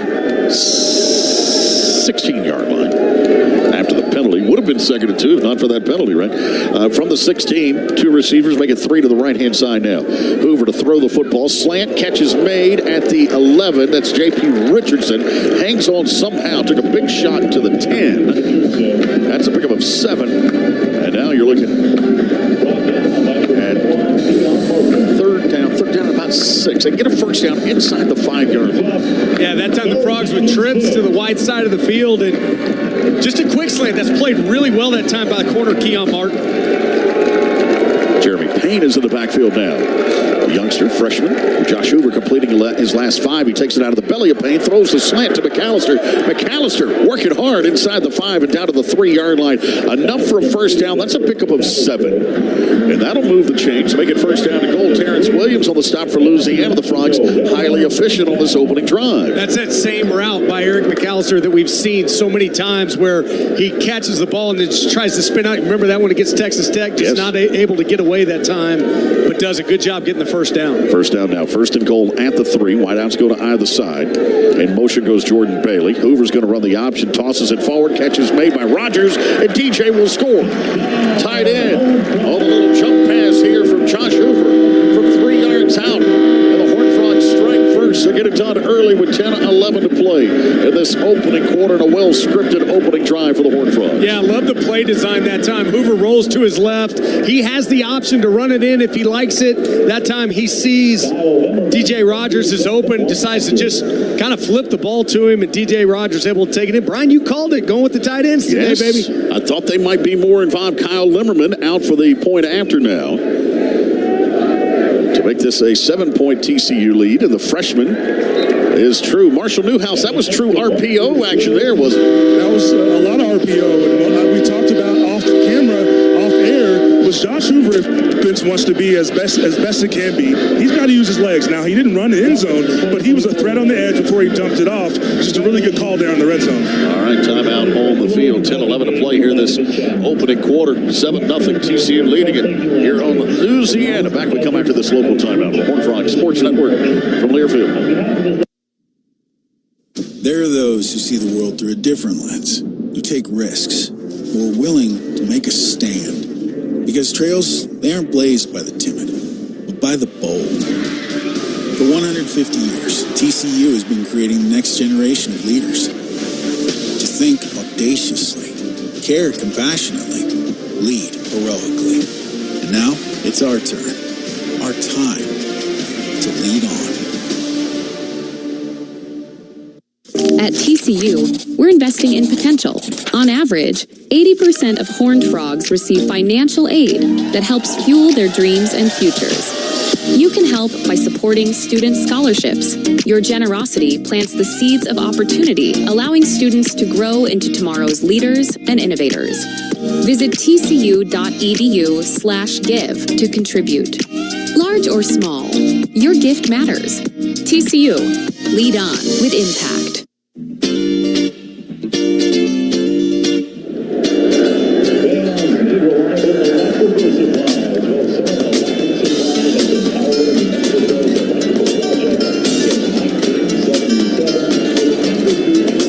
Welcome back into Albuquerque. Isleta New Mexico Bowl. Horned Frogs with the early lead. 7-0. Get it done here. In front of Louisiana. Opening drive was impressive. I like the way that offensive line played. I like the way that Kendall Browse mixed things up offensively. Josh Hoover was pretty strong as well. Oh, boy, was he ever. He completed his last 7 on that drive, 7 of 8. On the drive was Hoover. That drive, 11 plays to cover 75 yards. Took 4 minutes and 49 seconds off the clock. That 3-yard touchdown to DJ Rogers. And, really the big play there we talked about earlier, going with the tight ends, that 21-yarder to Drake Dabney over the middle. Not a guy they've gone to a lot so far this season, but I like Kendall Browse. Hey, I don't have Savion Williams. I don't have Jack Besh. I still have some big guys out there. Let's get them the football. And a good start to this game for the Frogs. Yeah, Marshall, you couldn't see, you couldn't tell that this offense didn't have Besh and Savion out there. I mean, they were clicking. They were clicking, and you saw the natural pecking order. They did quads plenty of times, and the one lone receiver was McAllister. He looks to be the next stud in line, giving them slants on the backside, and he delivered. Now we'll see what the Frog defense has in stores. TCU is set to kick it off. 10-11 to play here in this opening quarter. We can't brag enough about the weather here in Albuquerque. There is not a cloud in the sky. Sometimes up here you can get some wind, right? A lot of wind. We don't even have that today. No. This is just Chamber of Commerce for the bowl game. They knew Marshall Newhouse was going to be on the sidelines for this one. They rolled out the red carpet. Limmerman to kick it off from right to left. Back deep goes Robert Williams. By the way, he's pretty good. And Bill Davis as well. Both solid returners. Williams had a 96-yard kick return for a score against Troy earlier in the year. Limmerman gets this one up in the air. Deep kick as well. Rolls out of the back of the end zone. We'll see the Louisiana offense for the first time here today. Bit of a reworked offensive line. This is 6 different lineup and combo that they've used up front. George Jackson starts at left tackle. Caden Moreau at left guard. Landon Burton at center. Jax Harrington at right guard. And Mackie Malo starts at right tackle. There's 6'5", 325 with Ben Woolridge starting at quarterback. He is a transfer from Fresno State. He's out of Pleasanton, California, there in Northern Cali. 6'3", 216-pound senior. Before his injury where he broke his collarbone, he'd thrown for 2,392 yards and 17 scores. Starts with first down for the 25 with Zylan Perry in the backfield to throw it on first down. Looks left, knocked away. Nice job defensively there. Lamarian James for TCU was in coverage. That pass was intended for Lance Lejeune. And that's as close as I'll ever get to French. Just so you know. I didn't even know how to respond. Great coverage that time by Lamarian James. A better execution by you on the French name there, buddy. That was good. Second and 10 now. 4 wides, 2 to either side here. Quarterback Woolridge out of the shotgun. One back, it's Perry standing to his right. They're going to hand it off to him. This time slips through a tackle and dives forward to about the 30-yard line. That's a nice gain of 5 for Zylan Perry, a sophomore out of Franklin, Louisiana. Caleb Fox finally makes a tackle. Perry on the year, 646 tackles and 4 scores. The tight end is Chaz Ward. He's a 6', 236 senior. And it'll bring up third down now. Third down and 5. Wide receivers, Dalen Cambry, Jacob Bernard, Tavion Smith, Lance Lejeune, as we mentioned, Jade Johnson. They'll all play here today. Robert Williams, a returner as well. Third down now, 3rd and 5. Man in motion across the formation here is Lejeune. 3 receivers to the right to nothing on Louisiana.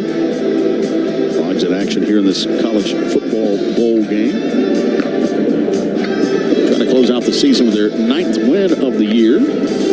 It's time for this bowl game edition of Frogs and the Pros as we focus on TCU players from around the NFL. And this week we start with second-year wideout Darius Davis, who hauled in his first career receiving touchdown in the Chargers' come-from-behind win over the Broncos last Thursday. The former Frog All-American now has 10 catches for a career-best 78 yards. Also standing out this past week was safety Trevon Moehrig, who continued his Pro Bowl-caliber year in Las Vegas, racking up 6 more tackles, putting him at 92 on the season, which is good for second-best on the Raiders, while also recovering his team-leading second fumble of the year. That's this week's edition of Frogs and the Pros, and now we send it back out to University Stadium and the voice of the Horned Frogs, Brian Estridge. Thank you, Dave. You also said we had a Darius Davis touchdown earlier today, right? San Diego Chargers, yeah.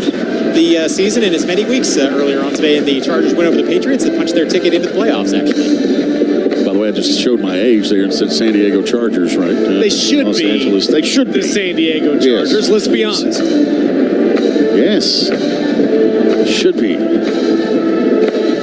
Second down now, 2nd and 11 here from the 34-yard line. Trent Battle in the backfield, stands to the right of Hoover here on 2nd down. Flush rolls to his right, looks downfield, and it's incomplete.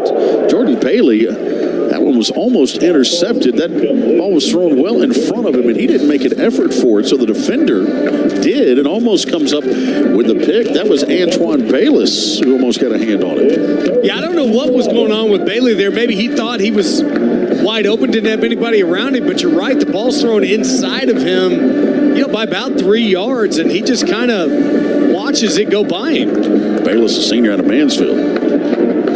It's been a couple of years at Southwest Baptist. Here's 2 receivers to the left, one to the right-hand side. Snap comes back. They bring pressure. Hoover sees it. Now he's going to dump it underneath. There's a crossing around to Richardson inside the 25 and dives to the 20-yard line. JP going to be short of the first down. Keon Martin on the tackle that time. That's a pickup of 9. Going to set up a manageable now. 3rd down and 2. Yeah, good job of clearing out. You see Parker Clark, who's in the game for Jordan Bailey, just kind of, he and Eric McAllister run a clearing route. They run to the deep corner of the end zone just to open up that underneath for J.P. Richardson, and it was a well-designed play that time. Yeah, and that was 3rd down, by the way. This is 4th and 2, I should say, at the 20-yard line. So McAllister goes wide to the left-hand side. Play clock's at 7 right now. 1 back end, stands behind Hoover. That's Trent Battle. 4th and 2, and let's see if Sonny Dykes takes a timeout. He might be wandering down, and he will. He'll take the timeout here with 1:03 to play in the half. That might have been by design, Marshall. Frogs were taking their time up to the line of scrimmage, and you can see so was Sonny Dykes making his way to the official. Yeah, that's one of those situations, end of quarter, end of half. They were trying to run clock down, where you do a hard count, maybe give them a jump, but you have no intention of running a play. Just kind of don't panic, don't rush, and take a timeout, since you have it, see what you can do. This is a long 2. I might kick the field goal here, Landry. If it wasn't a bowl game, I agree. I think with 2 field goals in a spot where Sonny would probably prefer they convert as well. I wouldn't be surprised to see them do this, especially they were able to call time, able to go over to the sidelines, get a play that they like in this scenario. I could see him going for it. I wouldn't hate it. Let's see. You're up by 20. They haven't shown the ability to do anything offensively for Louisiana, so it's not a huge risk. All right, 4th and 2. They're going to leave the offense out there. Let's see what Kendall Browse is dialed up now with 1:04 to play in this first half. Frogs lead at 20-0. Trying to add to it here. 4th down and 2 at the 20-yard line. Trent Battle is in the backfield. Stands to the right of Hoover. Richardson comes in motion across the formation. 2 receivers to the right. Now Richardson comes back left, reverses field. They fake it to Battle, throw it underneath to Richardson. First down to the 15, cuts it back at the 10. Penalty marker comes in, and he will score. J.P. Richardson scores from 20 yards out, but there is a penalty marker. And I think this might be a pick here on the Horned Frogs. Yeah, it was set up by the motion that J.P. Richardson did. Just kind of did a zigzag back and forth in an impossible play to defend on its own. But I think you are going to see there was a traffic jam created by that motion, and that's where the flag is. After further on-field discussion, the ball was caught behind the line of scrimmage. There is no foul for offensive pass interference. The result of the play is a touchdown. Wow, big break there for the Horned Frogs. I think you got to give some credit to coaching there as well to know to throw that behind the line of scrimmage. That's a great job. Well, you could see as soon as that play happened and the penalty was thrown, Kendall Browse sprinted out to the official and I think was pleading his case, maybe saying, hey, that was a catch behind the line of scrimmage, Marshall. Yeah, I mean, that's the rule, and initially it looks like a pick, like an OPI, but behind the line of scrimmage, J.P. Richardson was really disciplined, staying flat off of that motion, and there's a touchdown. Here's Limmerman now for the point after to make this a 27-0 ball game, and he does. And with that prior throw from Josh Hoover to J.P. Richardson for 20 yards, Josh Hoover is now the single-season all-time leader in yardage in Horned Frog history. 3,915 yards this year for Josh Hoover. And the Horned Frogs lead at 27-0 now here in New Mexico. How about that? What a great season so far for Hoover. And you know, Brian, the other thing I think that's the most impressive is to be able to put together a season where you throw the ball that successfully with really no semblance of a running. None. I mean, that just tells me that hey, man, they're backing the right guy here. You know, they have a hot hand. They know they can keep him long term, and boy, he's done really good. Yeah, because teams could have simply just teed off on Josh Hoover, Marshall, with a lack of running game, and they were unable to do that. Yeah, you have enough variety in this passing game by Kendall Briles, where there's enough screens, enough RPOs, quick passes that operate kind of like a run game in the absence of a traditional run game. So he's able to really spread the ball around and not let people dial into him on just drop back passing. Here's Robert Williams on the return. Liberman's kick was short and short enough for the Horned Frogs defense because that was way up in the air to be able to defend a kick return for the first time of the day, and they only get it to the 15-yard line. Nice job there. Kylan Salter racing downfield. Makes the hit on special teams at the 16-yard line, and that's where Louisiana has the football with 52 seconds to play in the half. They do have all 3 timeouts, trailing 27-0 right now. The Ragin' Cajuns. A good drive that time by the Frogs to convert. Something we've been wanting them to do. 4 plays, covers 28 yards, takes a minute and 20 seconds off the clock. 20-yard touchdown pass by Josh Hoover to take the record. Boy, how about that? Single-season all-time passing record at TCU. Zylan Perry in the backfield stands to the right of the quarterback here. Hoover, I should say, is on the bench, of course. This is Woldridge to throw it now. Woldridge rolling to his right, flushed out of the pocket. It will slide down with that broken collarbone and all. Gets to about the 25-yard line. They're going to spot him, though, at the start of the slide, which is the 22. So give him 6 on the run. Yeah, he can move a little bit for a big guy. 3 receivers to the left, 2 to the right-hand side.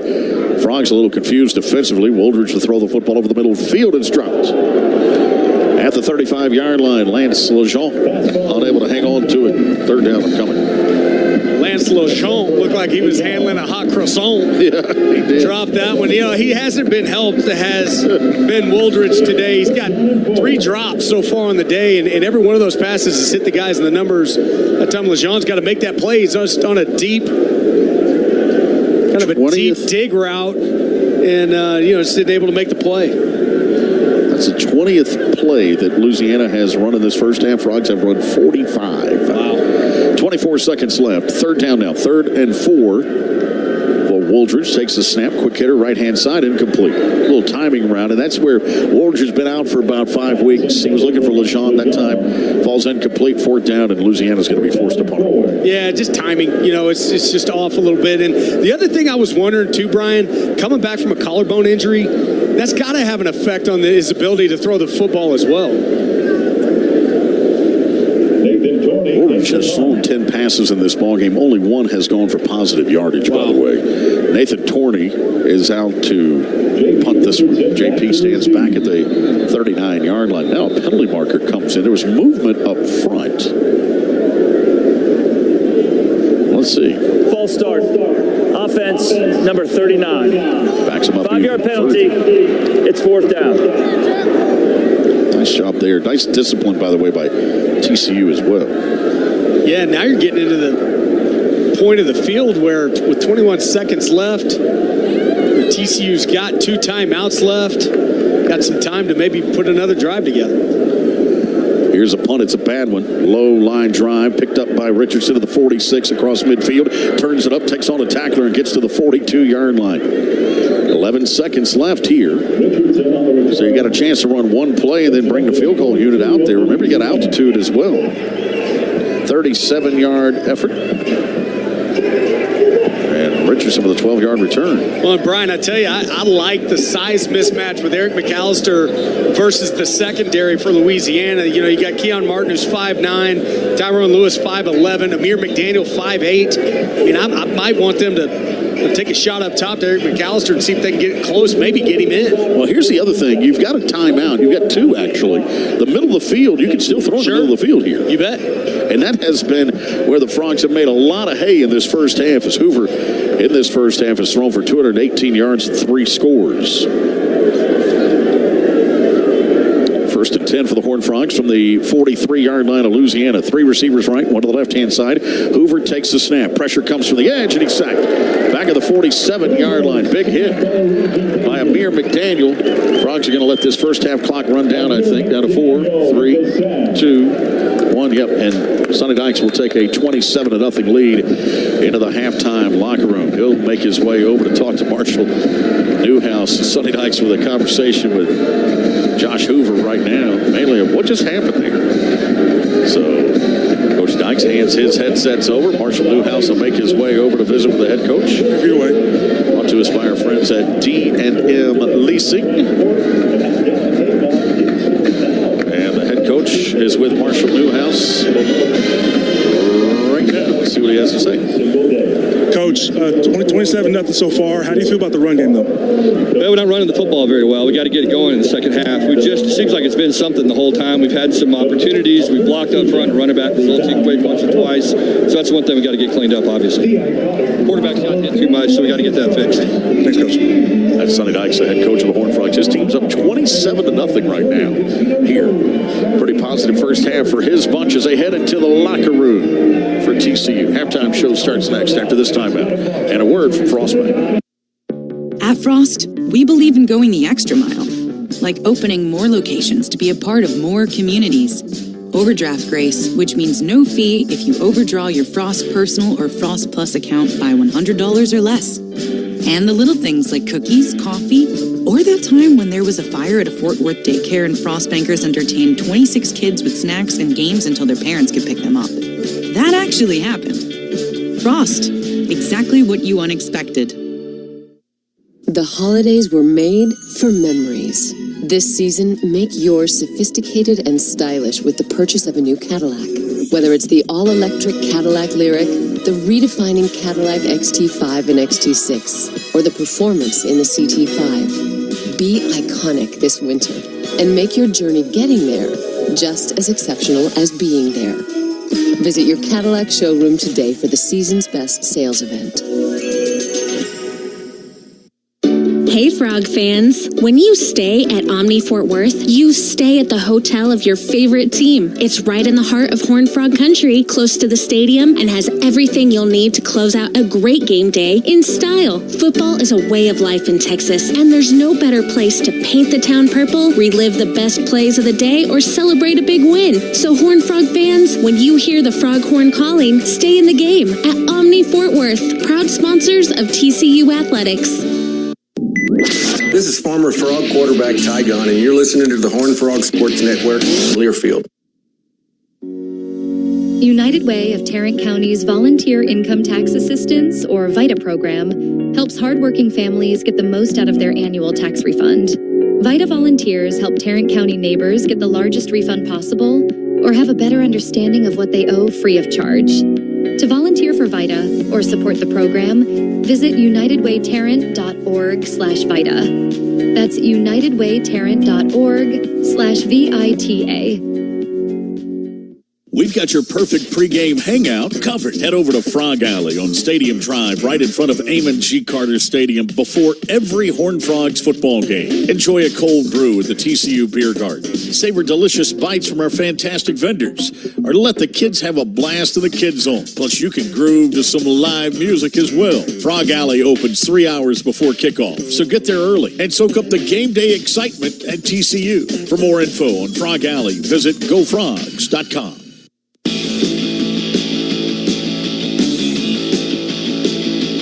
Dialed in on that first half. Dave Shook has all the highlights right now on our Halftime Rewind. Halftime at Albuquerque at the New Mexico Bowl, and it's all TCU right now as they lead it over the Ragin Cajuns. 27-0 is the score at the break. From here inside the Moritz Studios, I'm Dave Shook, and we welcome you to the Frostbank Halftime Report. Brought to you by Frostbank, a proud sponsor of TCU Athletics. From accounts to advice, you get exactly what you need with the unexpected level of care that you deserve. Frostbank, exactly what you unexpected. We start things off as we always do with a halftime rewind as we look back at all the biggest moments from the opening 30 minutes and get you caught up on how we got to that 27-0 score at the end of the first half here. Many questions about the Frogs and their desire to play in this game were answered very early on as they started out the game with an 11-play, 75-yard drive. 8 of those plays coming on the arm of Josh Hoover, who capped the opening drive with a short TV toss to DJ Rogers. Down now, first and goal at the 3. Wideouts go to either side. In motion goes Jordan Bailey. Hoover's going to run the option, tosses it forward, catch is made by Rogers, and DJ will score. Tight end. Oh, jump pass here from Josh Hoover.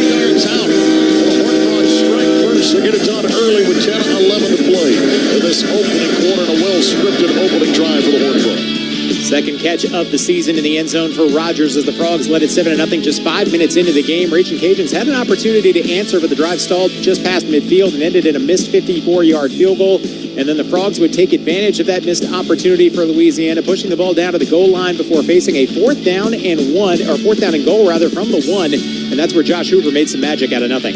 On fourth down and goal at the 1, John Paul Richardson in the backfield, bring McAllister in motion across the formation. Roll to the right does Hoover. He's pressured. He's got work to do. Josh comes back left, fires in the back corner of the end zone. Catch is made by McAllister. Eric gets a foot down and scores. Third catch of the drive for McAllister results in the Frogs doubling their lead to 14-0 as we hit the end of the first quarter. Second quarter began with the Frogs driving again, but this time we're forced to settle for a 45-yard field goal from Kyle Lemmerman after a Hoover sack put them behind the sticks. Still made it 17-0 just 4 minutes into the second quarter. Lemmerman would then add another, this time from 22 yards out to up the lead to 20-0 with still 5.5 minutes left to play in the first half as the Frogs continued to pull away while the Ragin' Cajun offense was stuck in the mud. And then those offensive struggles for Louisiana went from bad to worse as they forced the first punt of the game for TCU. But then on the first play from scrimmage after the punt, quarterback Ben Woolridge was picked off by Cam Smith. That set the Frogs up inside the Louisiana 30, and then facing a 4th and 2, Coach Sonny Dykes elected to keep the offense in the field, and it paid off. Richardson comes in motion across the formation. 2 receivers to the right. Now Richardson comes back left, reverses field. They fake it to battle, throw it underneath to Richardson. First down to the 15, cuts it back at the 10. Penalty marker comes in, and he will score. J.P. Richardson scores from 20 yards out, but there is a penalty marker. After further on-field discussion, the ball was caught behind the line of scrimmage. There is no foul for offensive pass interference. The result of the play is a touchdown. Wow, big break there for the Horned Frogs. So the Frogs get a little bit of a break there. That penalty overturned, and the Frogs have themselves a 27-0 lead at halftime. And on that play, Josh Hoover surpasses Trevon Boykin as the new single-season record holder for passing yards in a year. Congratulations to Hoover, and a great way to cap what was a dominant first half for TCU as they lead at 27-0 at the break. So that's our halftime rewind. We'll take a time out here on the Frostbank halftime report. And when we come back, we're going to take a look at all the numbers from that first half. That's coming up after this from Coors Light. Coors Light presents To Chill or Not to Chill. When your friend skips your favorite song on the playlist. End the friendship. Or choose chill because that song lives rent-free in your head anyway. And you're planned ahead by bringing Coors Light to the party. And the sound of that ice-cold can cracking open was music to your ears already. Coors Light. Choose chill. Celebrate responsibly. 2024 Coors Brewing Company, Golden, Colorado. Hey, Horned Frog fans, the 2024 football season is here, and SeatGeek is here to help you experience all the action. SeatGeek makes it easy to find tickets so you can be a part of all the touchdown celebrations this season. Whether you're buying or selling tickets to TCU football games or to any other live event in your area, SeatGeek is the place to do it. SeatGeek is the official ticket marketplace of the TCU Horned Frogs. The most disruptive idea in ticketing? A ticket that works. Expect the expected. SeatGeek. Hey TCU fans, your team has power, and so do you. We're here to help that power shine at Baylor Scott & White All Saints Medical Center, Fort Worth. From meeting your wellness goals to navigating complex care, Baylor Scott & White Health has your back. Visit bswhealth.com/GoFrogs to learn more. Again, that's bswhealth.com/GoFrogs. Today's game is brought to you by Barbasol, America's #1 shaving cream. Close Shave America, Close Shave Barbasol. You're listening to TCU Football on the Horned Frogs Sports Network from Learfield. TCU Athletics goes beyond the field and court. It fuels Fort Worth's economy. Game days bring a flood of fans and fresh eyes to our city, boosting local businesses, creating jobs, and cultivating community spirit. TCU Athletics supports over 2,000 jobs and brings over $400 million to our state each year. It's more than a game. It's a driving force for economic growth. Support the Horned Frogs and witness the power of purple. TCU. Lead on with impact. Imagine blowing the frog horn, or getting exclusive pregame Moncrief Field access, or touring the press box, plus snapping photos with the Spirit members. Well, these are all part of the TCU game day experiences. to grab these premier opportunities. Download the Riff Ram app or head to gofrogs.com/experiences. Remember, they go on sale every Monday of game week. Don't get that FOMO feeling. Be right in the middle of game day and bleed purple. It's a numbers game, and Dave Shook has them all with our halftime stats. 27-0 TCU on top of the Ragin Cajuns at the break as we welcome you back to the Frostbank Halftime Report here on the Horned Frogs Sports Network. From inside the Marin Studios, let's take a look at some of those first half numbers, and pretty much everywhere you look, it's domination for TCU. Racked up 262 total yards. Compare that to just 68 for the Ragin Cajuns in the opening half. TCU getting it done through the air, 218 yards passing for Josh Hoover, becoming the single-season record holder for TCU, surpassing Trevon Boykin on that final touchdown pass of the half to J.P. Richardson. Just 44 yards on the ground, though, for TCU, averaging just over 2 yards per carry, but also getting it done on third down in this one. 5 for 10 on the day, 2 for 2 on fourth down. Compare that to 1 of 6 on third down for the Ragin Cajuns, who have committed 3 penalties for 25 yards, also turned it over once, leading to 7 points for TCU. And the Frogs also dominating in time of possession. They had it for 20 minutes and 10 seconds of that opening half, just 9:50 for Louisiana. And then some individual numbers. We mentioned Josh Hoover, 218 yards passing to become the single-season record holder. 3 of those passes that he completed in the day, 17 of 25 in the first half, went for touchdowns. And Nate Palmer, the leading rusher for TCU, 5 carries for just 15 yards in that first half. The true freshman getting some extended action in this one.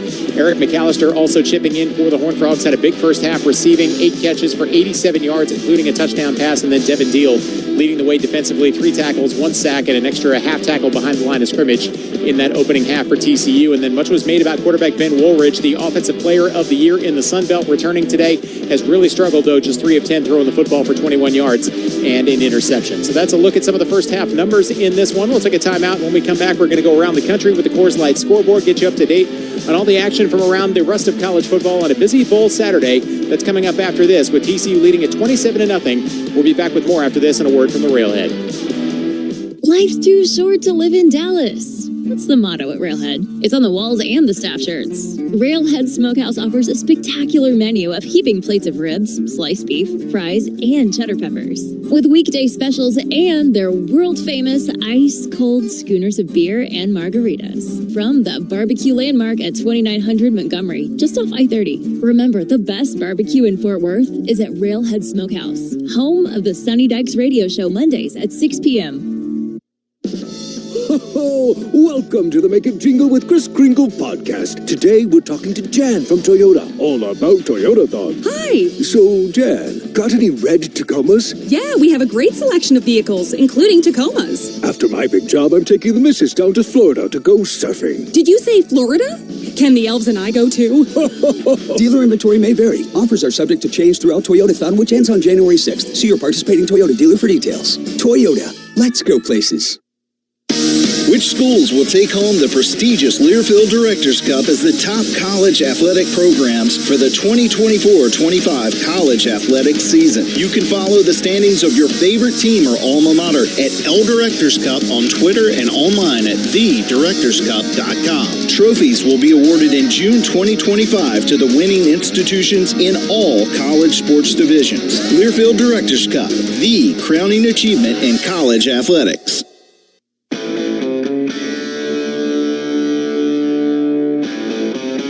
Up to the second scores and highlights. From the Marit Studios, it's the Coors Light halftime scoreboard. Here is Dave Shook.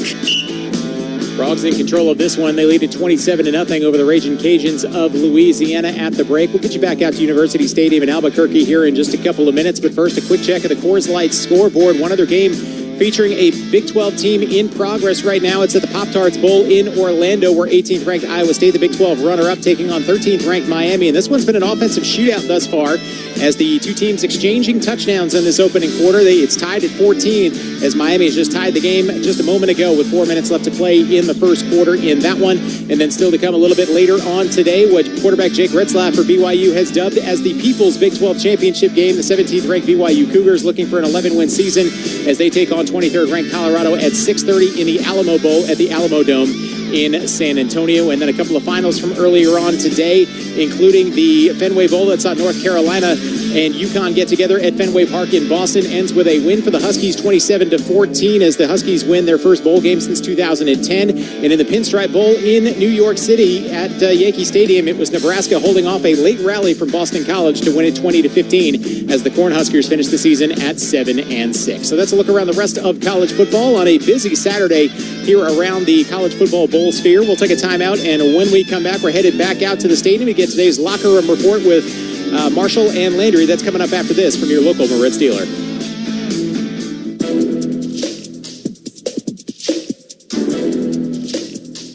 This copyrighted broadcast is an exclusive presentation of Learfield under the broadcasting rights granted by Texas Christian University. Any use of this presentation is prohibited without the express consent of Texas Christian University and Learfield. Announcers are provided by Learfield and approved by Texas Christian University.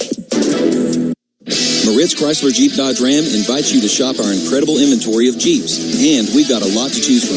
Whether you're looking for a tricked-out Jeep Gladiator or you're ready to take on the road in a new 2024 Jeep Grand Cherokee, Moritz is here to help make the process as easy as possible. With over 50 years of service to the DFW community, experience has made us better. Moritz Chrysler Jeep Dodge Ram. Big on hospitality, low on prices. Conveniently located in West Fort Worth, or visit us online at MoritzChryslerJeep.com. Tom Thumb is making shopping and saving easier than ever.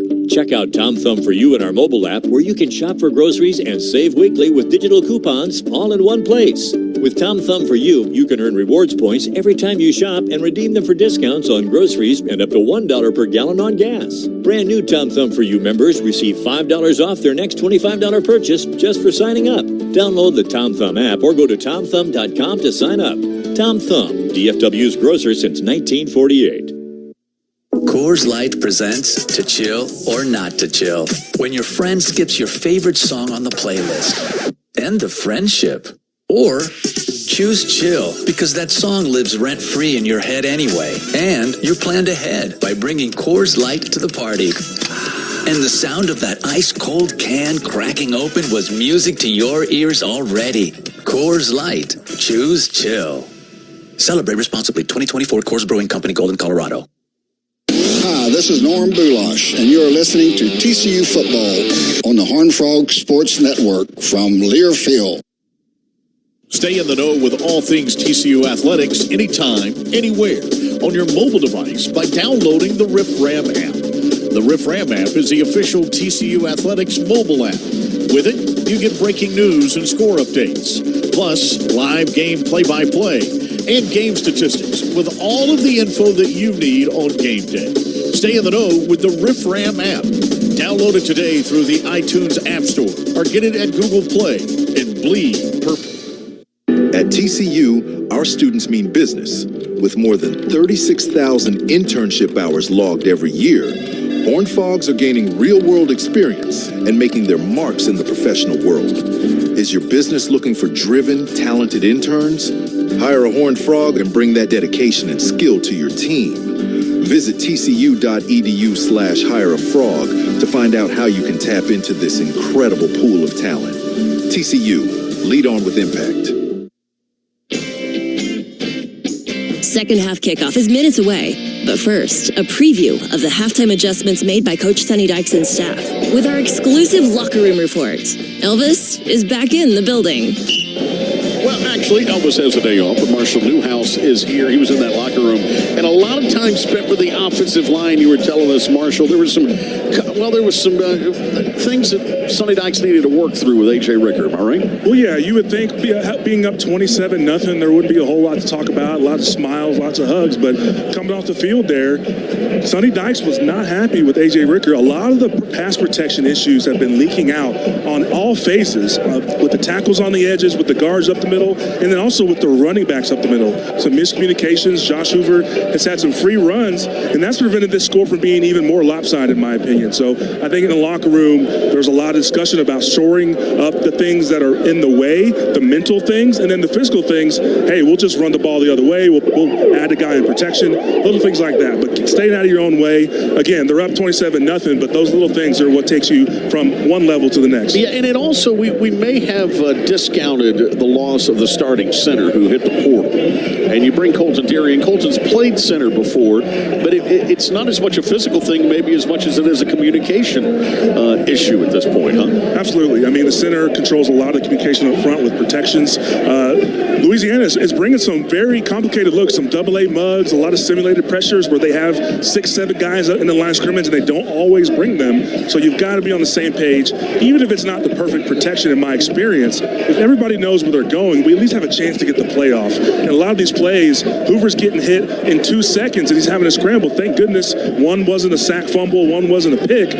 He's making plays with his feet, but the O-line has a lot to do to get that thing shored up. If outside of that, the run game struggled a little bit, but the team is right where they want to be. 27-0 speaks for itself. And by the way, Landry, we talked about the fact that the strength of this Louisiana defense is that defensive front. And so it's kind of the perfect storm. Their strength against an area where the Horned Frogs had to do some reshuffling over the last 3 weeks. Yeah, no question. I think that's right. You see Jordan Lawson has had a huge game. Antoine Bayless as well. Cameron Whitfield, that Jack edge rusher has done a good job as well. So it's just something I saw the conversation Marshall was talking about as Sonny was walking off the field before he actually talked with Marshall, and it was heated between he and A.J. Ricker. So it'll be interesting to see what adjustments, if any, they make here this second half. All right, Frogs set to kick it off from left to right here to start this second half as Louisiana will have the football. They won the toss in that opener, then deferred to the second half, obviously, so they're going to get it. And this one returnable here, taken at the 2-yard line by Robert Williams to the right, to the 10, to the 15, across the 15, to the 20, and finally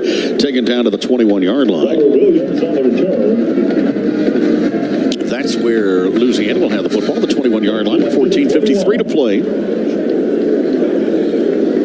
As we're just underway here in this second half, and of course, back out there comes Ben Woldridge, and Woldridge in that first half was just 3 of 10 for 21 yards throwing the football. We got a flag here that they're sorting through. I thought they were going to pick it up. It happened at the tackle. After the play was over, personal foul, unnecessary roughness, kicking team number 25. 15-yard penalty added to the dead ball spot. First down, Louisiana. That's Jace Oliver, and all of a sudden the best field position now for the Ragin Cajuns will be at their own 36-yard line after the penalty tacked on to the return. And first and 10 of the 36 now for Woldridge. In front of him, George Jackson at left tackle, Caden Moreau at left guard, Landon Burton at center. He's an all Sun Belt Conference performance. Jax Harrington is at right guard, and right tackle is Mickey Melho. All of them from the state of Louisiana except Jackson, the left tackle, who's out of Stone Mountain, Georgia. First down and 10. Zylan Perry out of Franklin, Louisiana. The running back here to start the second half behind Woldridge in this pistol formation. They'll turn and hand it off to Perry, running to his right. The Frogs are able to get him down after a short gain, just 2 yards. Devin Deal, who had the sack in the first half, makes that hit with his Horned Frog defense. You got big Caleb Fox up front along with Marcus Steele. Devin Deal at one defensive end spot and Nano Osafa-Mensah at the other. A good job by Deal, being physical. He's been really impressive so far today, just getting into the backfield, creating some havoc. Obi Izor and Elarms Orr are your two linebackers right now. Second down now. Second down and 8. Handed off Perry running right-hand side. Nothing doing there. Maybe another 1 or 2. So third down and 7 upcoming. Obi Izor on the tackle for the Horned Frogs. Your corners, Lamarian James, it's Travis Broughton, Jamil Johnson, Bud Clark. At safety along with Abe Kamara. Good job that time by Namby on a run blitz. He's able to dip underneath the offensive lineman to make the tackle. Third down now, 3rd and 7. Frogs look like they're going to try to heat up Woldridge here. He's going to check the play at the sideline. Tim Legger's the offensive coordinator, but it's Desermo, the head coach, who calls the plays. Third down now. 3rd and 7. Snap comes. Frogs bail out on it. Rush 4, throw it underneath. Catches made. Slips through a tackle at the 45 to the 46. They're going to give him the 47 on a great spot here for Dallin Cambry. Cambry able to make the reception there and then fight through a tackle. Channing Canada finally gets credit for the stop here, but that's a gain of 8 and a first down. Yeah, good job by Cambry. Just fighting to get that first down. Looked like he was going to get stopped short. And that's really one of the better completions that we've seen so far today by Ben Wooldridge. Yeah, that's only the second one for positive yardage for the quarterback, Ben Wooldridge here, who's facing first down and 10 now from his own 47-yard line. Two receivers right, bring a man in motion, the tight end across the formation. Wooldridge rolls right, throws it underneath to that motion man for a gain of 5 to the about the 48-yard line. Caden Jensen able to haul that one in. Caleb Elarms Orr on the tackle. There was a flag at the snap. Formation. Offense, 5 players in the backfield. 5-yard penalty, first down. Penalty charged against this Louisiana offense. Well, just when they get something going, too, starting to put together some semblance of a drive for the first time in this game and just getting another penalty. Louisiana out of Lafayette, 125,000. That population, that city's continued to grow. You got about 19,200 students at the University of Louisiana. Snap comes back. Wooldridge going to hand it off, and Frogs getting bottled up and down back at the 39-yard line. That's Bill Davis. That's a loss of 2 on the play. So all of a sudden, a drive that had worked its way up near midfield starting to go backwards. Yeah, good job again getting into the backfield. We talked about it again early in the presentation about the Frogs needing to get into the backfield and meet this run game with physical force, set the edge, and they're doing that routinely. You're also seeing great pursuit. You're seeing a lot of bodies get to the football. 2nd and 17 now for Louisiana. Frogs lead at 27-0. Opening drive of this third quarter here, starting the second half with Louisiana with the football. Man in motion as Wooldridge operates out of the shotgun, looks left, fired it out, and it's incomplete. Outside of the reach of Kadarius Wade. And now you're facing third down and long if you're Louisiana. Checking along the sidelines one more time. What'd you see there, Marshall? Yeah, Wooldridge, outside of his injury and the collarbone's impact on his throwing motion, a lot of these timing routes, these quick outs, quick slants have just been off-key. And to me, that's rust. That's him being out for 5-6 weeks and this being his first gameplay back. I think you're right there because this is an accurate thrower. Coming into this ball game prior to the injury, had completed 68% of his passes. 2 receivers to the right, one to the left-hand side. Bring a man in motion to throw the football. 4 down linemen come. They're going to get to Wooldridge and throw him down.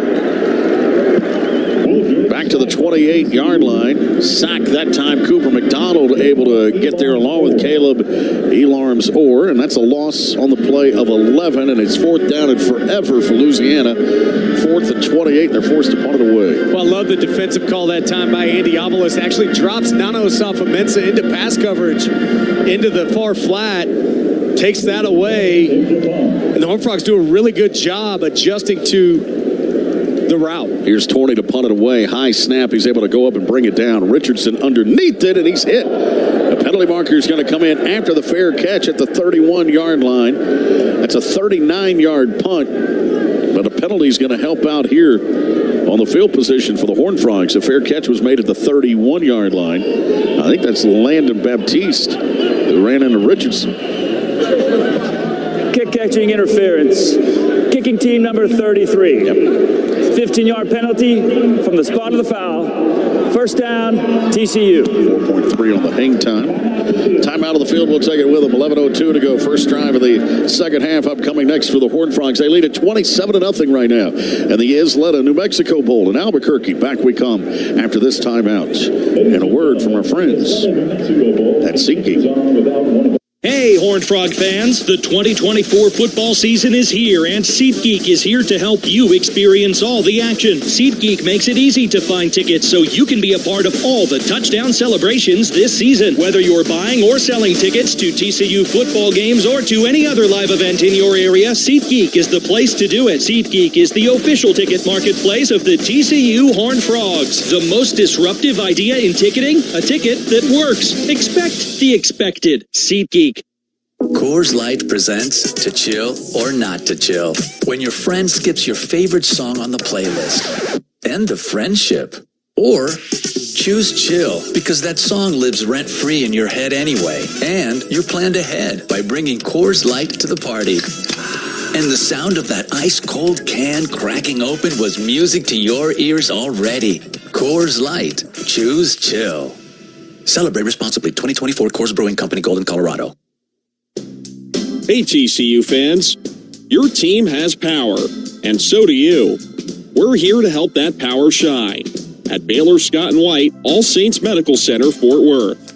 From meeting your wellness goals to navigating complex care, Baylor Scott & White Health has your back. Visit bswhealth.com/GoFrogs to learn more. Again, that's bswhealth.com/GoFrogs.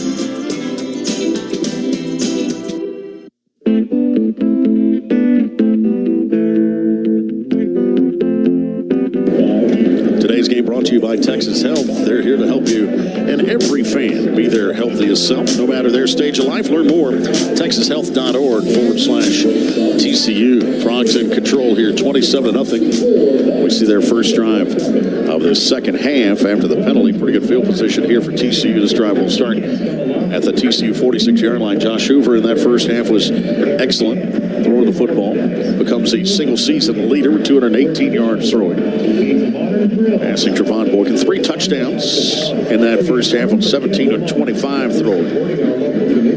Eric McAllister had a big half, 8 catches for 87. J.P. Richardson, 4 for 47, both had a score. As did DJ Rogers, the tight end. Well, Brian, he talked about passing Trevon Boykin.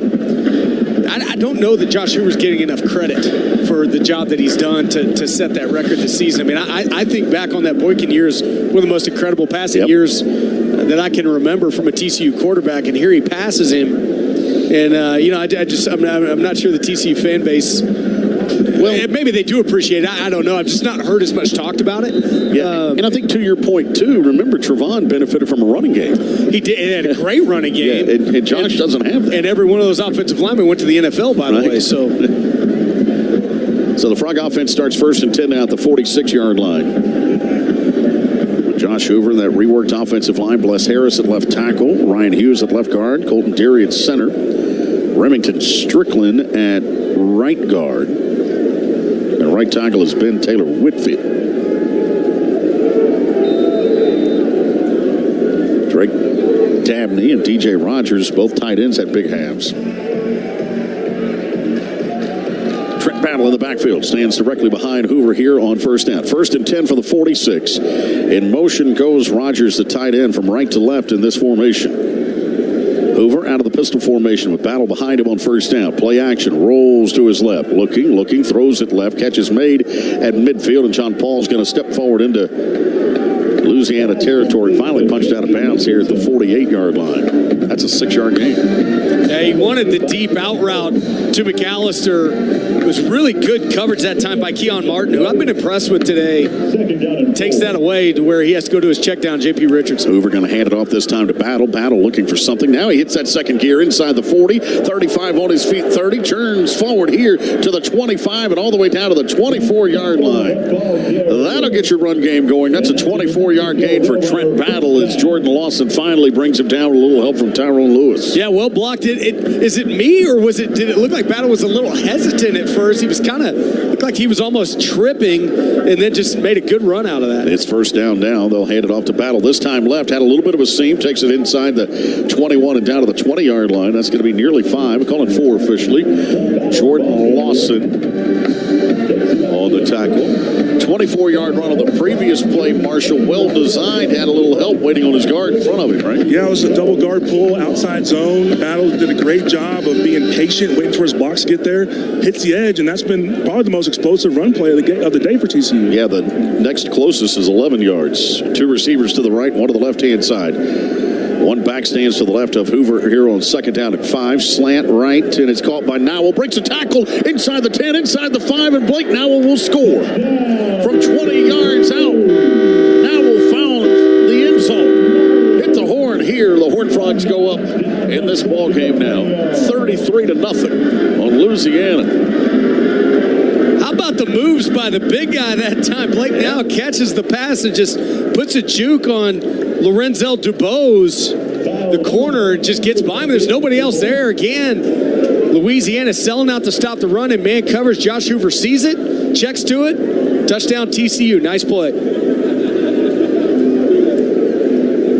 Here's the kick from Limmerman. It is up, and it is good. 34-0 Horned Frogs lead it here thanks to a 20-yard reception from Blake Nowell, who's got a pet giraffe named Jeffrey at home. Nowell finds the end zone. Horned Frogs go up 34-0. And by the way, he told me that's Jeffrey with a G. Timeout on the field. Back we come after this timeout. A word from Coors Light. Coors Light presents To Chill or Not to Chill. When your friend skips your favorite song on the playlist. End of friendship. Or choose chill because that song lives rent-free in your head anyway. And you're planned ahead by bringing Coors Light to the party. And the sound of that ice-cold can cracking open was music to your ears already. Coors Light. Choose chill. Celebrate responsibly. 2024 Coors Brewing Company, Golden, Colorado. The holidays were made for memories. This season, make yours sophisticated and stylish with the purchase of a new Cadillac. Whether it's the all-electric Cadillac Lyriq, the redefining Cadillac XT5 and XT6, or the performance in the CT5. Be iconic this winter and make your journey getting there just as exceptional as being there. Visit your Cadillac showroom today for the season's best sales event. Hey, TCU fans. Your team has power, and so do you. We're here to help that power shine at Baylor Scott & White All Saints Medical Center, Fort Worth. From meeting your wellness goals to navigating complex care, Baylor Scott & White Health has your back. Visit bswhealth.com/GoFrogs to learn more. Again, that's bswhealth.com/GoFrogs.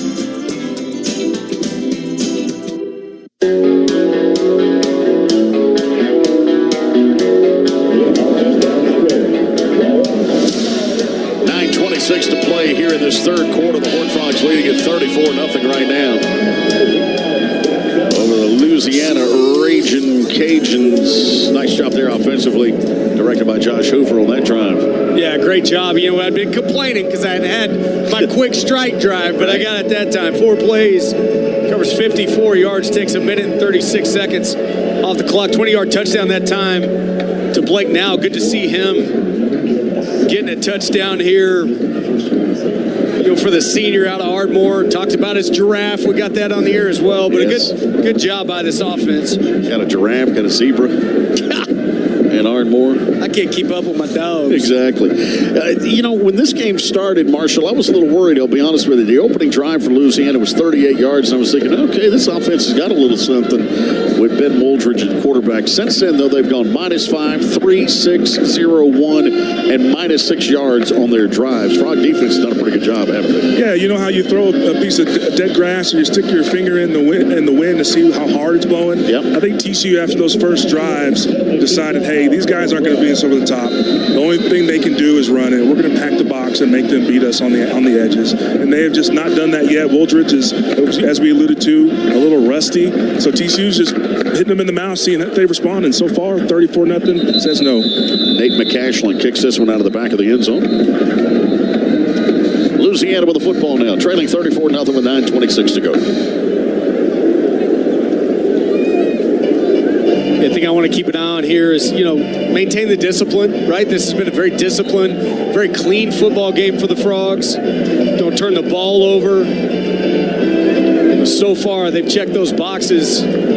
Our keys to the game, be physical. They've done that. That's the reason you see this group up right now, 34-0. Lunch Winfield is in at quarterback now. What a name. It is. True freshman is Lunch. Out of Louisiana, one of the 84 members of this team that are from the state of Louisiana. Hands it off this time to Perry, running right. Zylan take it across the 30 to the 31-yard line. Yeah, trailing 34-0. Why not play Lunch, right? See what you got. Yeah. Lunch out of Lutcher, Louisiana. Yeah. You got Daniel Beal on the roster as well. He's another freshman out of Baton Rouge Catholic. Didn't know if he was going to be available today. Winfield, man in motion. He's going to keep it this time, running to his left, and he'll get it up near the 35 to the 36-yard line. Now for a first down here, After a gain of 6 there, moves the chains. Caleb Elarms Orr on the tackle. And now we're going to bring back Woldridge in at quarterback. Launch gets a couple of plays. Just a snack. You beat me to it. Yes. I was trying to work it in. Now it's first down.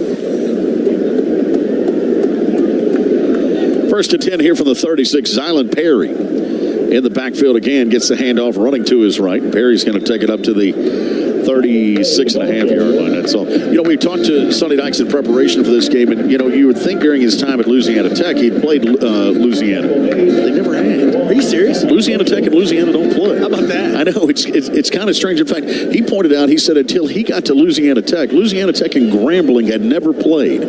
They're 6 miles apart. I wonder if that's a recruiting issue. They just don't want to bring the recruits to see the other team get beat. I don't know, but Sonny said one of the things that I'm most proud of my tenure at La Tech was we got a schedule put together with Grambling to play them. Second down now, 2nd and 10. Snap back, Woolridge. Blitz comes from the edge, and they get him down. Coming on the heat that time was Austin Jordan. And they get him down at the 30-yard line. That's a loss of 6 on the play. These two teams, on this final one of 2024, next year, Frogs will open up the schedule on August 30th at North Carolina. And then you'll see Lafayette, Louisiana, I should say, open up on August 30 against Rice. They've got the Owls in Lafayette. Going to have Belichick to start the season next year, Mr. That's right. How about that? 2 receivers to the left. They got beat today by UConn, by the way, in the Wasabi Fenway Bowl. Snap comes back. Frogs bring the heat again. Woolridge throws off the back foot. Catch is made. This time across the 40 to the 43-yard line. That's Lance Lejeune who makes the reception. 12-yard gain here. And still work to do on this third down. Javon McIver was in coverage. No, now it's 4th down, I should say. Horned Frogs brought pressure again using Austin Jordan. Junior out of Denton Ryan, impressive player, just hasn't been able to find the field as much because of the safeties that have been there. But Austin Jordan's a guy they're very high on. 4th down there. They're going to keep the offense out there. 4th down and 1 hunt, trailing 34-0. 4th and 4 from their own 42-yard line. 2 receivers to the right. 1 left. They fired in the flat left, and it's dropped. Right out in front of Jaden Johnson. Couldn't hang on to it. That's 4th down. Johnson runs back out to the huddle and then realizes, that's 4th down, and I dropped it. And it's TCU's football. They take over at the 42-yard line of Louisiana. You'll do all kinds of things to try to hide from the film, Estridge, and sometimes if you just act like it didn't happen is one of the better, most effective ways to do it. Yeah, just sprinting back out to the field. That time, he runs just a quick out route. Travis Broughton actually doesn't play it correctly. He goes with the slant route, and he had flat responsibility there, so Louisiana had something working if they're able to catch the football. It's something TCU has done well today. They have caught the football. Louisiana has not. First down and 10 now at the 42-yard line for the Frog offense. Jeremy Payne in the backfield. Snap to Hoover. Underneath, ball batted away at the line of scrimmage. He was looking for the tight end, Drake Dabney. Knocked away at the line, though. That'll bring up 2nd down and 10 now at the 42-yard line of Louisiana. It's Antoine Bayless again. That guy has been an impressive player in this game. He's a big-bodied guy over there on the edge. I continue to like what I'm seeing out of this defensive front for Louisiana. Out of the shotgun this time. Hoover's going to hand it off. That's Payne with it. No, it's Nate Palmer, I should say, the other youngster this time in. Takes it inside the 41 to the 40-yard line. 3rd down and 8 upcoming now for TCU at the 40-yard line of Louisiana. 5:47 to play. Moving clock here in this third quarter. Marshall talked about in the first half. Pretty good crowd of Horned Frogs made the trek here to Albuquerque for this bowl game. I was with a plane load of them yesterday. Yeah. Got to sit with the McDonald's on the plane. How about that? Cooper's parents and aunt. 3rd down now. 3rd 8. They had that many seats in first class. Yeah, they did. Here's Hoover over the middle. Catch is made inside the 20-yard line, inside the 15, and down to the 10. Out of bounds at the 10. A nice grab here for Parker Clark. How about that? Into the lineup, but there is a penalty marker down, and he's going to come back. Holding. Offense number 56. 10-yard penalty. Third down. That's Ben Taylor Whitfield, the guilty party. Yeah, you like the call. Just a deep crossing route by Parker Clark. Good to see him. He almost had his first reception on the year. Oh, it would have been his third reception on the year. He's had a few, yeah. And unfortunately wiped off the board, but good to see him in there getting some time. Fort Worth product.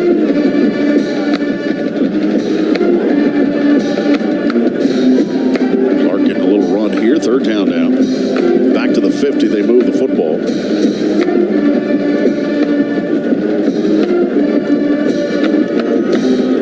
Clark played it. All Saints Episcopal. Third down.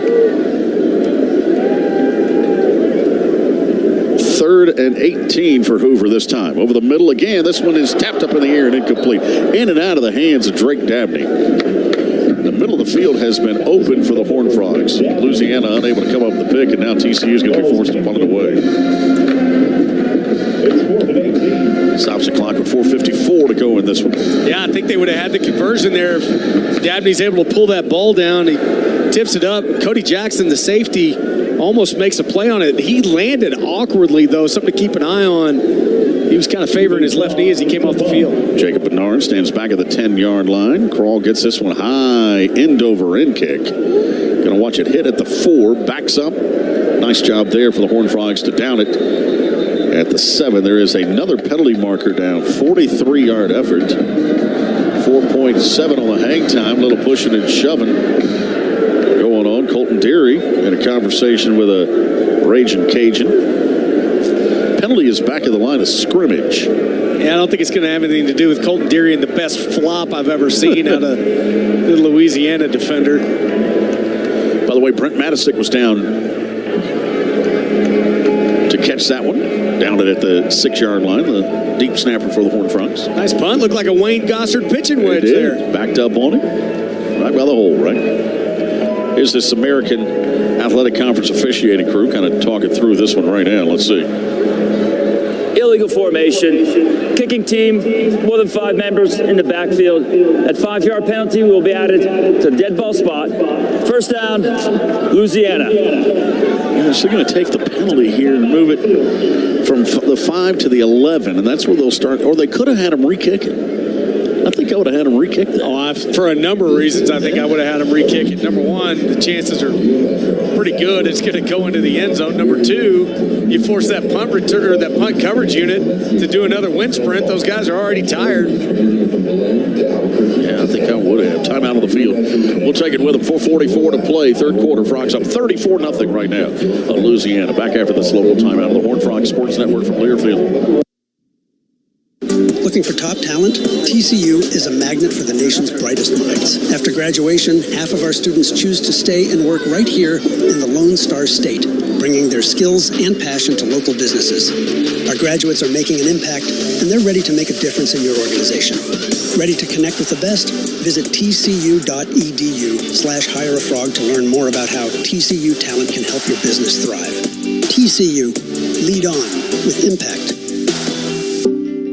Be ready for game day with officially licensed TCU merchandise from shop.gofrogs.com. Gear up with apparel and accessories, including t-shirts, hats, jerseys, and more. And now check out the latest in custom NIL merchandise that supports your favorite TCU athlete. Whether in the stadium on game day or sporting your purple in the office, look your best for the best selection of Horned Frogs gear online. It's shop.gofrogs.com and bleed purple.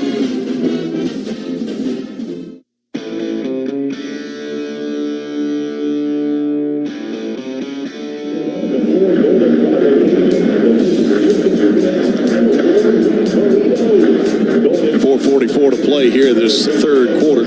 34-0 right now. TCU leading it here on Louisiana. When your child gets sick, you'll do everything you can to get the care they need.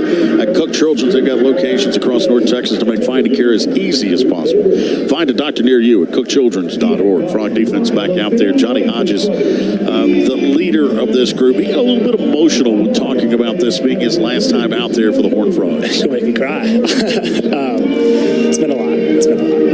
I think probably just like the first day I came, I mean, this was it. So just coming in, seeing this team room, seeing the guys, I was just like, holy cow, like never in a million years did I ever think I'd be in a position like this. And just so grateful for you guys, for the school, for the coaches, new coaches, old coaches. And I don't know, probably just the first time I came, I'll just be like, you guys had no idea what I had to go through to get here. Of course, emotional guy. I'm a linebacker. Can't help it. That's right. Linebackers are emotional. Marshall Newhouse, you know what it's like to play a final game as a Horned Frog. It means a little something, doesn't it? Yeah, especially for a guy like Johnny Hodges coming here from a service academy and not really highly regarded, but making that 2022 team galvanized. He was really a glue guy that year, led them to a special season and beyond. So he's meant a lot to this Horned Frog program in a short amount of time.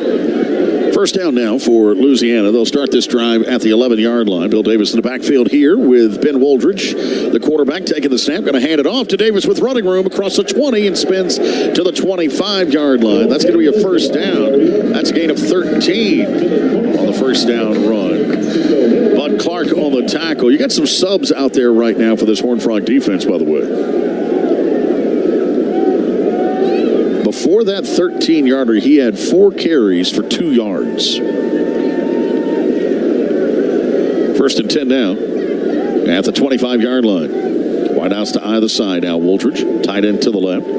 Hand it off again to Davis. And this time the Frogs get him down to the line of scrimmage. Maybe a short game. We'll call it 2nd and 9 upcoming right up the middle. He went with it. Clock runs with 4 minutes to play in this third quarter. Yeah, going back to the well one more time. That long run was behind the left tackle and just a giant hole there for him to run through. Well, they're running behind a giant. George Jackson is 6'5", 329. That's a big cat. Yes, he is. Out of Stone Mountain, Georgia, played at Stevenson High School for the Jaguars there. 2nd down and 9. Keep it on the ground again this time. And to about the 28-yard line goes Bill Davis. Yeah, I think the run defense for TCU has really answered the call today. Doing a good job. Gap responsibility has been good. They did exactly what we thought they would do. Andy Avalos bringing a lot of pressure, which requires them to be assignment sound. The communication, I mean, you think back to the middle of the season, Brian, the communication issues that this defense was having and continued to have. It's just been so much better here late in the year, and I really think that's one of the main reasons they're playing so much better. Travis Jackson with the tackle there. Louisiana's carried the ball 21 times for 54 yards as a team. That's 2.6 yards per carry. 3rd down, they're going to keep it on the ground. No, he rips it out of his belly. Woldridge rolls to his right, throws it downfield, and it's in and out of the hands of his intended target. Pass intended there for Robert Williams. Good coverage. Bud Clark was there for the Horned Frogs. It's 4th down, and Louisiana's going to be forced to punt now in this third quarter. Good job by Bud Clark playing the ball. A little out of position. You know, he was kind of beat on the play, but doesn't panic. And it was a good job getting his hand up and playing the football. Nathan Torney to punt it again.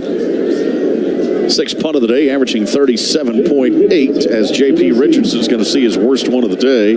Line drive, and we'll roll dead at the 34-yard line. That's where the Frogs will have the football. 37-yard effort. 1st and 10 now for TCU at the 34. 2:36 to play in the third. Hoover stays out there. You got to believe at some point up 34-0, you're going to start seeing some other guys play. You would think so. Maybe get Ken Seals some time. Yep. After Ken Seals, you know, with Hosseini gone, it might have been Savion Williams. He's not here. It would be Jacob Porter. All right. Yep. Out of Timber Creek. 2 receivers to the left, one to the right-hand side now. Hoover out of the shotgun, takes that snap, going to throw it. Screen set up right for the tight end Rogers. Rogers keeps his feet, dives across the 40 to the 42-yard line. Going to be an 8-yard gain there. And it'll bring him 2nd down and short. Yeah, good job blocking out front on the screen pass by Colton Deary. Rogers showing some speed, getting up, getting behind his blockers. Takes a tumble at the end. Second and short now. Hoover. Jeremy Payne in the backfield. Payne will get the carry. Stutter steps, finds the seam, tries to break through, gets to midfield. Man, he's one step away from busting that one. Enough for the first down, though. Gets to 50. Osai on the tackle. KC, the linebacker. And there is an injured. For injured defensive player. I think that's Osai after the tackle on Payne. He's down at the 49-yard line. You hope this is nothing serious. This senior out of Conroe played at Oak Ridge High School. Yeah, it looked like he's favoring his shoulder, his right arm as he reached out to make the tackle. He had 273 career tackles coming into this season. Been a good player. He'll have a chance at the next level for sure. His size, able to walk off. Training staff at Louisiana, led by Chris Litt, checking him out. Frogs have it first and 10 at midfield now. 1:59 left in the third quarter.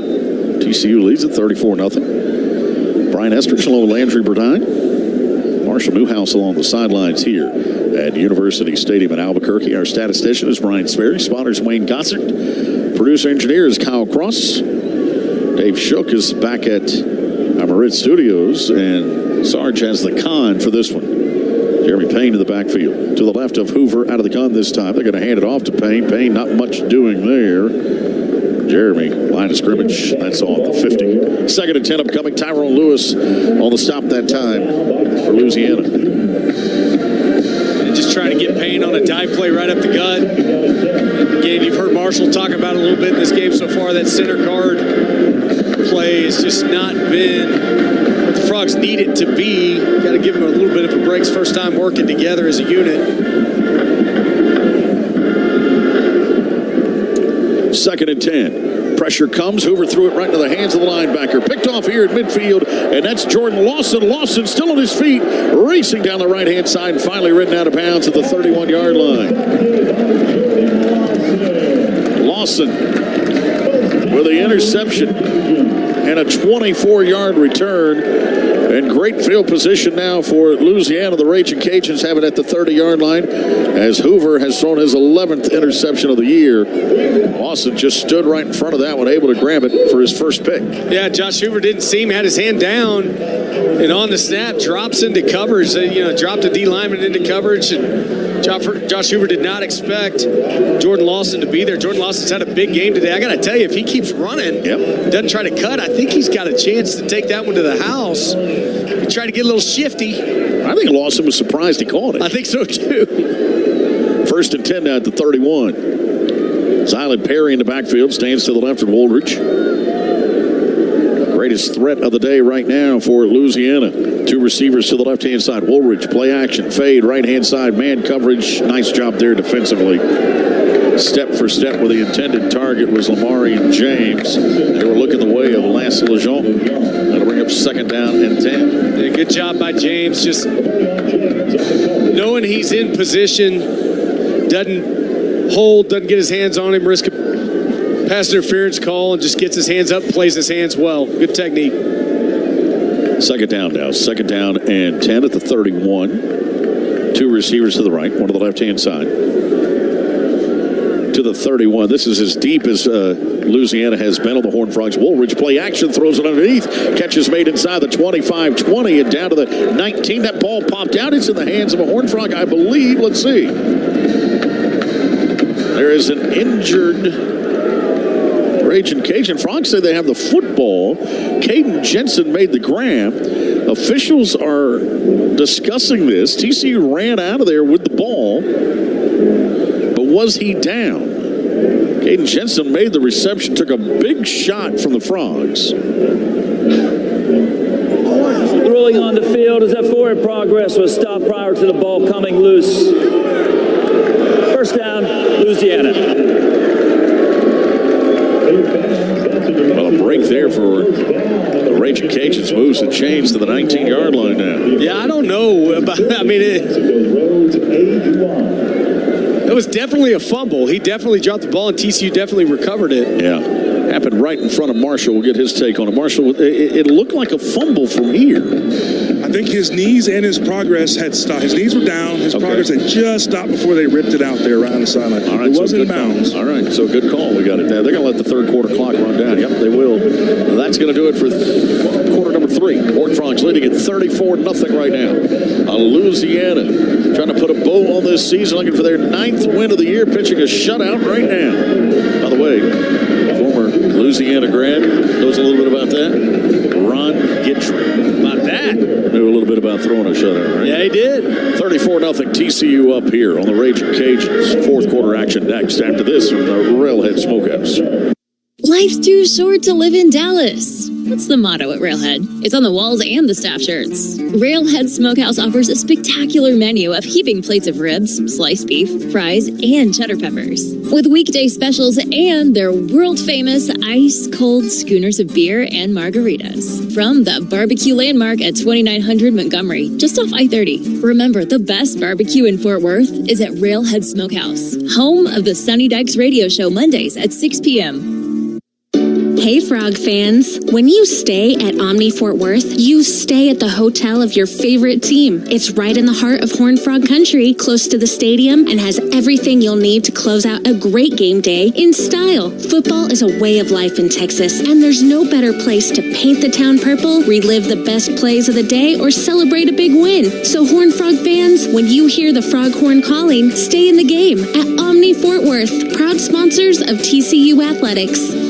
Your morning shave with Barbasol is a time for self-reflection. Look in that mirror and ask yourself, can I make a real difference in this world? Of course you can. Just not today. There's football on. Barbasol. It's a can of can-do.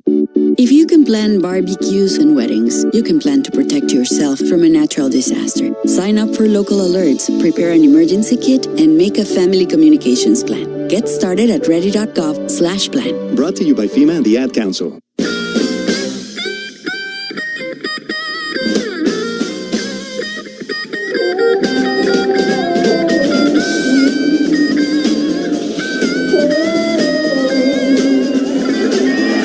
The start of the 4th quarter here, the Horned Frogs up 34-0 right now in Louisiana. TCU and the Ragin Cajuns meeting for the first time. No crossroads right now for TCU. They know where they're headed. This team on the right trajectory. This would be win number 4 in a row, and 6 of the last 7 to close out the season for the Frogs. Yeah. Talk about momentum heading into that North Carolina game in late August next year. Yeah, it's been a good year for this team. Yep. A couple of really close losses. You think back to Baylor, you think back to UCF. Both of those could have gone the Frogs' way. If it does, it's a completely different season. From a results standpoint, the Frogs are going to be in Arlington at that point and probably in the playoff discussion. But I think the growth that Kendall Briles made this year as an offensive coordinator has been really impressive. Been a fun group to watch, too. These guys, you can tell they like playing football together. I'll tell you what, you think about it, too. The other thing you had to overcome is what's been happening in these bowl games this year. When a group of 5 team had played a Power 4 school, the group of 5 teams were undefeated. How about that? Coming into this ball game. You had Memphis beat West Virginia in the Frisco Bowl. UConn beat North Carolina today.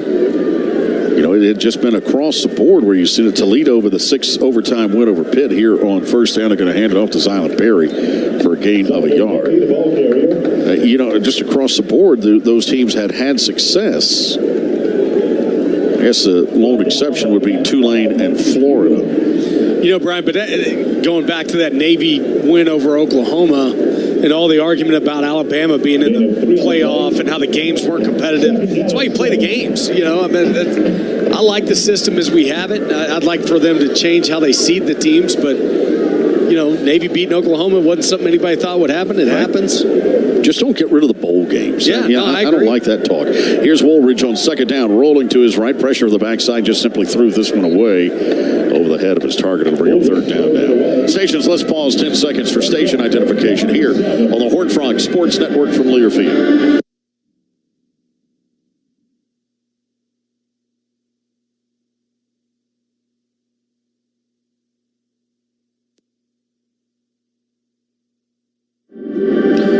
had some discussion among those in power. Maybe the bowls have sort of run their cycle, maybe not as important. I disagree totally. And I think those are people who don't go to them. Those in power need to stop. They don't understand the impact these have on the players, how much fun it is. I mean, it's part of being a college athlete, college football player. Third down at 8. Right-hand side, Woolridge throws it underneath. Great grab there at the 10-yard line. Out of bounds, Dalen Cambry comes up with it. It's going to be close to the first down, and they're going to give it to him. To the 9 goes Cambry. That's a pickup of 8, moves the chains. Spud Clark was in coverage. Yeah, trying to go back and tell Blake Nowell that bowls don't matter after that 20-yard touchdown reception, right? Hey, go back and tell, the Sun Bowl team, right? I mean, in 98 that didn't matter. Go back and tell, I could go through pretty much every bowl TCU's played in, and the experience that the players get to go off with your buddies and experience a new place. For a lot of these guys, it's the first time they've ever been someplace like that. Here's Bill Davis getting the carry, running to his right, down to the line of scrimmage. That's a great tackle there for the Horned Frogs. Stopped right at the line of scrimmage, and that's Marcus Deal. We heard Johnny Hodges talking in our broadcast earlier about the difference that he makes for not just Johnny Hodges, but this whole team having Marcus Deal out there. Well, have we seen that redshirt freshman grow up in front of our eyes this year? I mean, he has really become the anchor that TCU thought he could be, wanted him to be, needed him to be. He's really turned into a great player. Second and goal to the 9-yard line now for Woolridge. One back end, stands to his right. It's Perry. Perry's going to get the handoff, slipping. That was Bill Davis again, on the carry. Slips down to the 8-yard line, and that's Marcus Deal again. You've had to go up against these guys in your time. Marshall Newhouse, 6'5", 325. A run stopper just kind of takes up space in there. They're hard to move, aren't they? They're hard to move, and then the ones that take that great level, they're great with their hands. And Marcus Deal making a shed there to make the tackle. Those guys are just so hard to deal with because you're leaning against them, trying to get leverage. All of a sudden, they shuck you by. Just a nightmare sometimes. Third down now. 3rd and 7, 2 receivers to the right. Perry stays back in at running back, I should say. 3 of 11 on third down. Third down and goal at the 8. Bring a man in motion across the formation. They're going to let Woolridge throw for it. In the pocket, with time, throws in the back of the end zone, incomplete. No flag there, as Lance Lejeune was the intended target. Now it's 4th and goal. Amarian James is in coverage. And down 34-0. They're going to kick the field goal here just to get on the board. Yeah, I don't blame him. You don't want to get a shutout here, man, in a bowl game. Lamarian James has had a really good game today, Brian. He's been great in coverage. Hadn't given up any catches. Kenneth Almendarez out now for the field goal attempt, 24-yarder. Dalen Cambry, the wide receivers are Holder, Hunter Sims to snap it back. 24-yard effort here for the Lou Groza Award winner. This one is good. Thought the Frogs had a shot at blocking that one. Well, they flew in there quickly, got it just underneath the outstretched arms, and Almendarez, best kicker in the country, gets Louisiana on the board with 12:05 to play in this ball game. 34-3, TCU out in front. Back we come after this local timeout of the Horned Frogs Sports Network from Learfield. At TCU, we're investing in potential. On average, 80% of Horned Frogs receive financial aid that helps fuel their dreams and futures. You can help by supporting student scholarships. Your generosity plants the seeds of opportunity, allowing students to grow into tomorrow's leaders and innovators. Visit tcu.edu/give to contribute. Large or small, your gift matters. TCU, lead on with impact. My name is Dr. Mario Choice. I'm the program director at Hope Farm. Hope Farm is an after-school mentoring program for boys growing up without a father. From elementary school to college or vocational study, our boys discover a home away from home at Hope Farm. Fatherless U.S. children account for 71% of all high school dropouts and 85% of all children who show behavior disorders. Hope Farm believes there is potential in every child and provides intentional programming that includes mentoring, academic support, and a hot meal every day after school. Find out more about Hope Farm at hopefarm.org.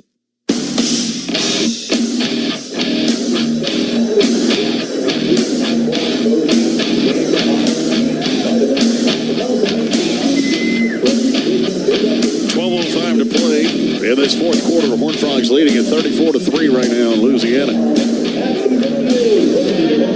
As Louisiana gets on the scoreboard, Almendarez able to take advantage with that field goal.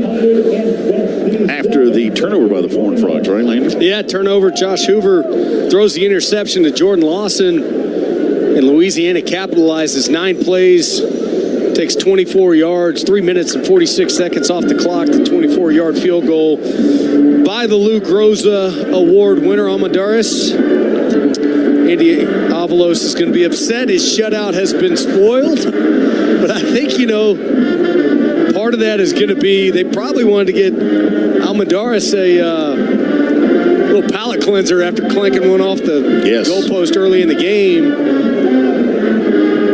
This TCU team's still playing hard. Yes, and his coaching staff still coaching hard as well. By the way, we mentioned earlier, Ron Guidry, a University of Louisiana alum. Okay. As is Jake Delhomme. Yep. Former quarterback. Carolina Panthers. Yes. And then I did not realize this, but Brian Sparrow, statistician, pointed this out, one of his faves. Louisiana alum, Richard Simmons. Absolutely, yes. Richard Simmons. Spurrier's a huge fan. Yes. Out to kick it off now.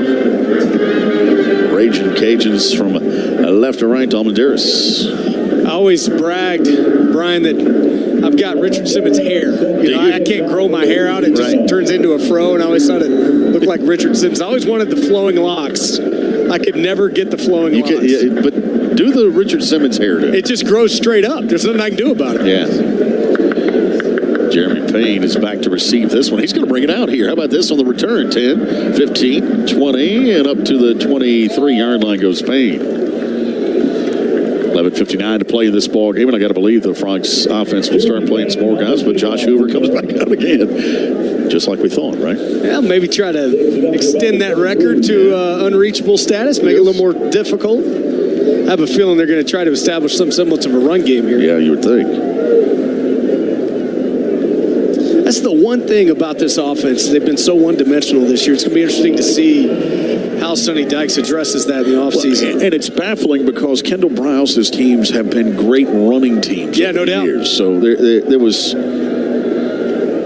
just something amiss here. In the backfield is the freshman running back. They're going to hand it off to Nate Palmer, running to his right. Palmer head of steam this time. He's going to get nearly 10. Bounces forward here for about, right at 10. They're going to give him the first down. How about that? I think they heard us talking about him. Marshall got a little help on the outside, didn't he? Absolutely. They're pulling guards now, getting guys on the edge. He's being patient and then finishing runs with aggression, which you like to see from a young running back. Frogs have shuffled that offensive line a little bit more. Ryan Hughes is at left tackle right now. And they've taken Remington Strickland and put him at left guard. Handed off again up the middle with Nate Palmer. Just 2 here. It was a direct snap that time to Palmer. I got to tell you, I like what I've seen out of him so far in this game.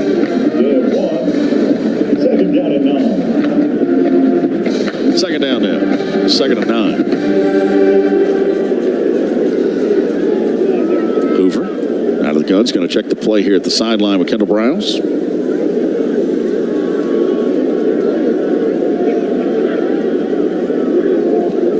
Clock winding down to 5. Snap comes, handed off, and Palmer breaks out of one tackle, tries to shake out of a second, and can't quite do it as he got to the edge. Turns it into a positive, though, with a 3-yard gain. 3rd down upcoming, 3rd down and 6. Fitzgerald West on the tackle that time. Transfer from LSU. 3rd down and 3rd and 6. Oh, it looked like Palmer was dead to rights in the backfield. Did a good job just getting 5 yards on the carry. Again, running hard. 3rd down and 6. 3 receivers to the right, 1 to the left-hand side now for Hoover out of the shotgun. 5 of 11 on 3rd down. They bring pressure, does Louisiana. Throws this one in traffic, does Hoover, and it's incomplete. And the Frogs have failed on 5 straight 3rd downs. Drake Dabney, the intended target, is 4th down. Frogs are going to be forced to punt it away now with 10:05 to go. Yeah, the execution here late in this game has not been the best. I heard Marshall in our ear talking about there's a lot of contact. There was on both receivers. Actually, I was wondering if we were going to get a flag there. I think Hoover was lobbying for one, I should say, with the officials. Here's the punt from Ethan Krall. Fair catch made. Back at the 17-yard line. 45-yard effort. 4.2 on the hang time. Louisiana with the football when we get back. 9:57 left in this one. All Frogs 34-3 in the Isleta New Mexico Bowl in Albuquerque. Back after this for Toyota. Welcome to the Make It Jingle with Kris Kringle podcast. Today we're talking to Jan from Toyota, all about Toyotathon. Hi! So, Jan, got any red Tacomas? Yeah, we have a great selection of vehicles, including Tacomas. After my big job, I'm taking the missus down to Florida to go surfing. Did you say Florida? Can the elves and I go too? Dealer inventory may vary. Offers are subject to change throughout Toyotathon, which ends on January 6th. See your participating Toyota dealer for details. Toyota, let's go places. At Frost, we believe in going the extra mile, like opening more locations to be a part of more communities. Overdraft grace, which means no fee if you overdraw your Frost Personal or Frost Plus account by $100 or less. And the little things like cookies, coffee, or that time when there was a fire at a Fort Worth daycare and Frost bankers entertained 26 kids with snacks and games until their parents could pick them up. That actually happened. Frost, exactly what you unexpected. Hey, TCU fans. Your team has power, and so do you. We're here to help that power shine at Baylor Scott & White All Saints Medical Center, Fort Worth. From meeting your wellness goals to navigating complex care, Baylor Scott & White Health has your back. Visit bswhealth.com/GoFrogs to learn more. Again, that's bswhealth.com/GoFrogs.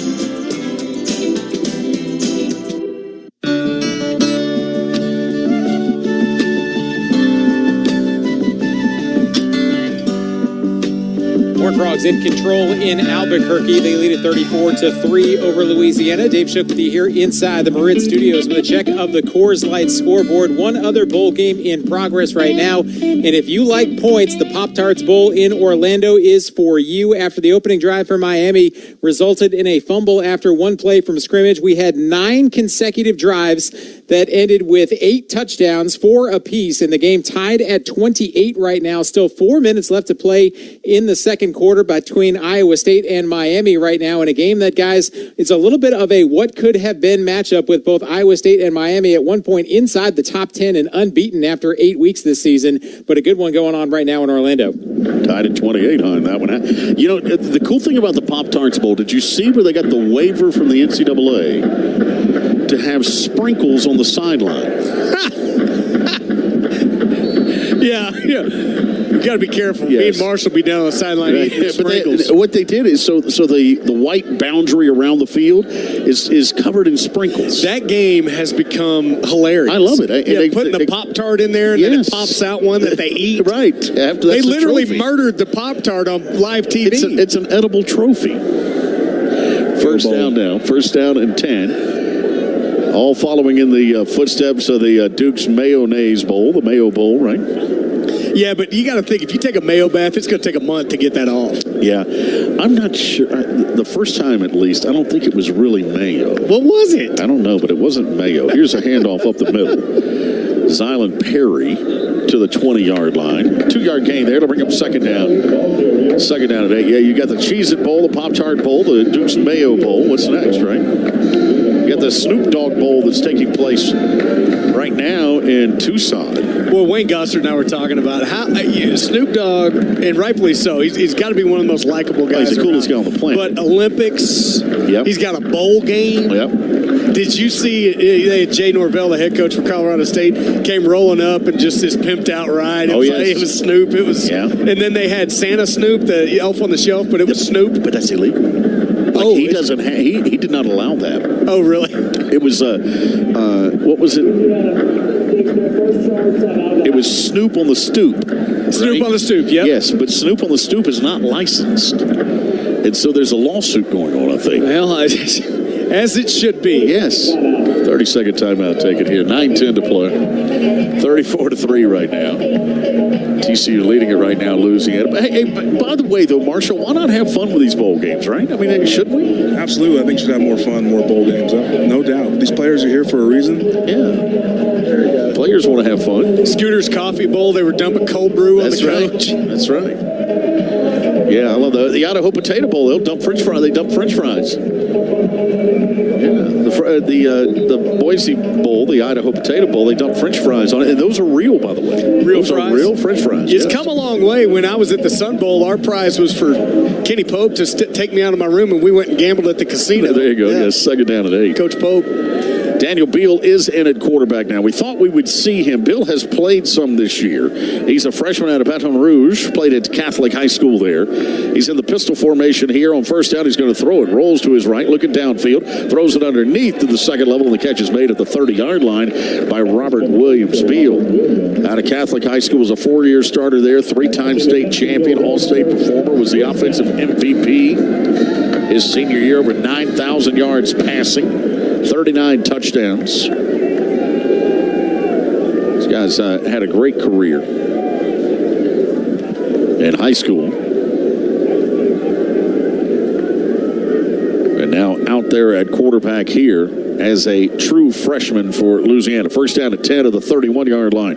2 receivers to the left, 1 right. This time he'll hand it off. Up the middle goes Island Perry. Perry's going to pick up 2.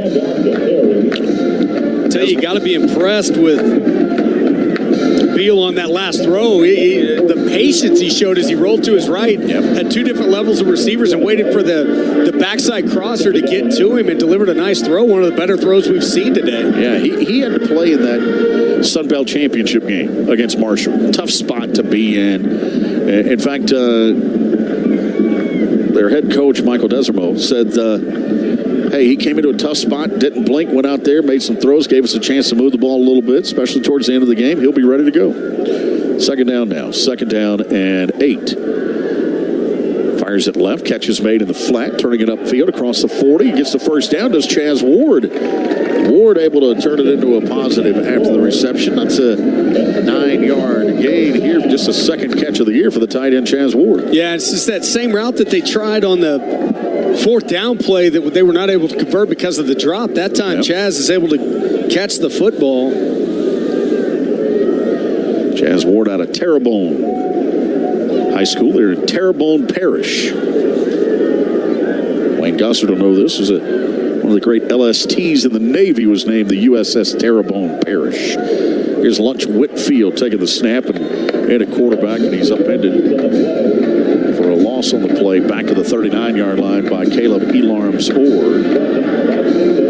And they'll move him up to the 41 and call it second down. Elarms Orr having a good day. That time he just eats Lunch up in the backfield for the loss. Nice play that time. Second and 11. 6 tackles for Caleb Elarms Orr. 34-3. Here's Lunch rolling to his right. Throws this one out of bounds. By the way, we were talking about Terrebonne Parish and the LST and the Navy. Navy with a big win in the Armed Forces Bowl back in Fort Worth at the home of the Frogs, Amon Carter Stadium. Hang on for the 1-point victory over the Oklahoma Sooners. The game they were down in, and everybody was counting them out. Boy, that's that Service Academy. I watched that whole game, and the body blows Navy was throwing the whole game. Just body blowout. And at the end of it, you could tell Oklahoma didn't want any more of that. Nope. Those are hard games to play in. 50,000 people at Amon Carter Stadium yesterday in Fort Worth. Third down now, 3rd and 11. Grant Ringler and his group do a nice job of that bowl game. Snap comes back. Throwing the football this time is Beal. Beal looks left, fires it up, and it's picked. Was he able to hang on? He does at the 39-yard line. There's a penalty marker that comes in. Let's see what this is about. Jordan Lester is going to get credit for the interference, but I think this is going to credit for the interception, but I think it's going to be an interference call. They're going to call a push-off here. I don't agree with this call, though. He didn't use the receiver to get leverage. He just had his hands on him. There is no foul for pass interference. First down, TCU. Yeah, I think that's a good call. Yeah, that's what happens at bowl games, right? I thought it was well defended. Reward the defender there. First interception for Lester. Able to get that one. Jordan Lester, the freshman out of Mesquite Horn. There's a perfect example of the value of a bowl game, playing a youngster like that at this time. No doubt about it. Getting some valuable playing experience. And it looks like the Louisiana coaching staff is losing their mind on the sidelines to the extent where they're going to get a flag thrown on the sideline about about that reversal on that call. See if it's just a warning or if it will in fact stand.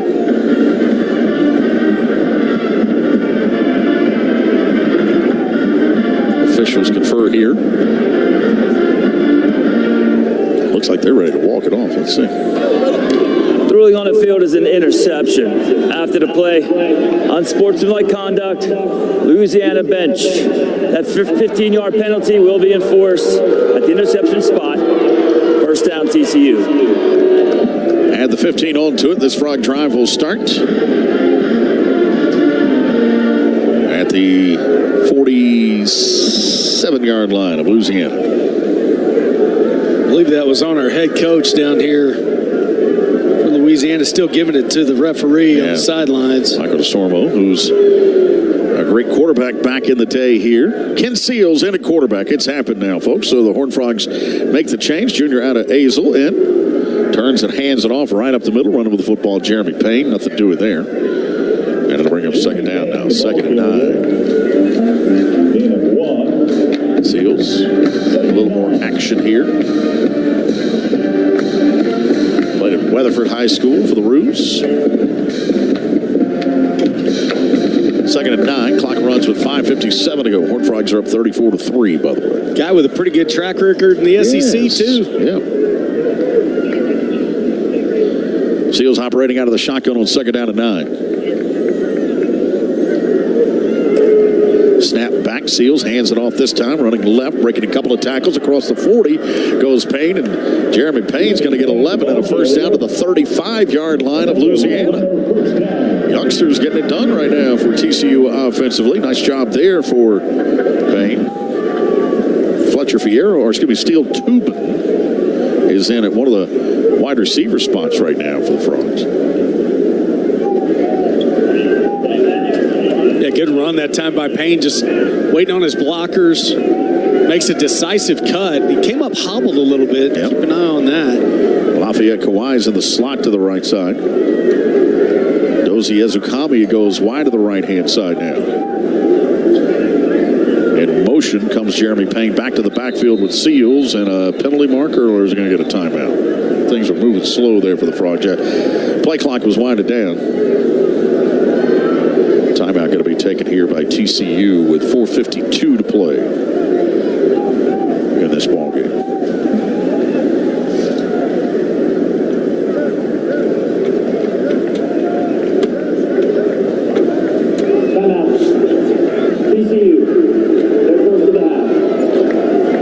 Timeout taken. 30-second timeout taken right now. We'll keep it here with 4:52 to play in this one.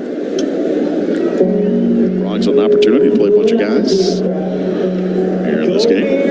Great setting for this ball game, too. Yeah. Beautiful day today in Albuquerque. It's been a great host city for the Isleta New Mexico Bowl. Sandia Mountains off in the distance. If you want to go chase some big elk, Mr. Estridge, glad you said it. That would be the place to do it. Yep. Is New Mexico elk hunting good? Oh, it's one of the best. Yeah, no doubt. Got the Gila Reserve. That's where some of the biggest bulls in the world are. Just west of here in Grants and up by Chama, there's some really good spots. It's a great place. First down and 10 now for the 35-yard line. Kawhi is in at tight end of the right-hand side.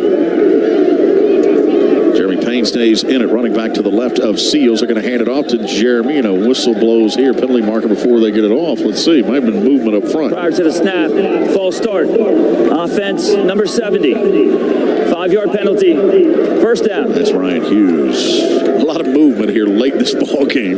Frogs showing some eye candy to Louisiana, and Hughes is ready to fire off. Steele Tubin's like, guys, can we not run a play? I'm going in motion every time here. Right, exactly. It's my one shot to get on the field this season. Let's make this happen. Get my steps in. First and 15 now for the 40-yard line of Louisiana. 4:52 to go. Seals hand it off. Payne up the middle. Jeremy for a couple of yards to the 37-yard line. Second and 12 upcoming now for TCU.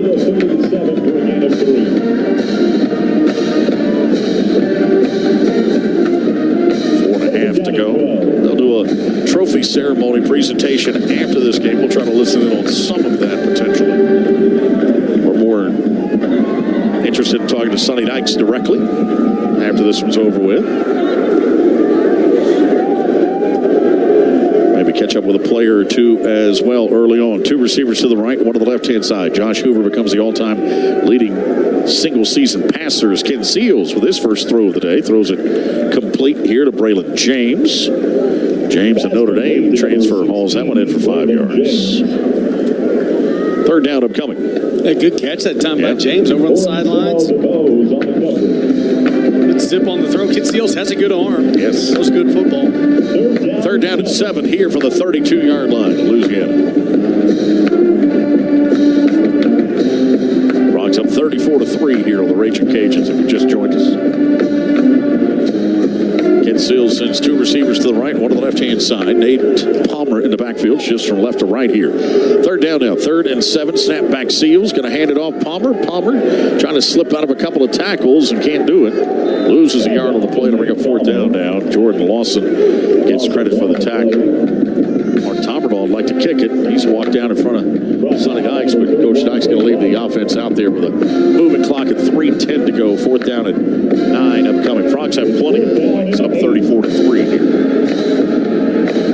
Yeah, kind of in no man's land as well. It'd be a long field goal, too short to punt. 2 backs in to either side of Seals. Bring a man in motion, 4th down now. 4th and 8. Seals may be changing the play. 7 on the play clock. See what he changes it to. Going to throw it. Tried to dump it left on the screen, and it's incomplete. That was dangerous. Going to head it back the other way. Falls incomplete, and they'll turn it over on downs. Old TCU's offense now. With 2:39 to go and bring us to a timeout of the field that we will take with them. 34-3. Frogs lead it. Back after this from Sirius XM. The tradition, the rivalries. Sirius XM is your destination for all things college sports, and we've got you covered. On Sirius XM College Sports Radio, there's complete coverage of every major conference, including live games, plus 24/7 talk and analysis. So cheer along on the Sirius XM app and listen to your favorite team anywhere. And now you can get 3 months of Sirius XM free. Subscribe now. See offer details at SiriusXM.com/College Sports Radio 24. The holidays were made for memories. This season, make yours sophisticated and stylish with the purchase of a new Cadillac. Whether it's the all-electric Cadillac Lyriq, the redefining Cadillac XT5 and XT6, or the performance in the CT5. Be iconic this winter and make your journey getting there just as exceptional as being there.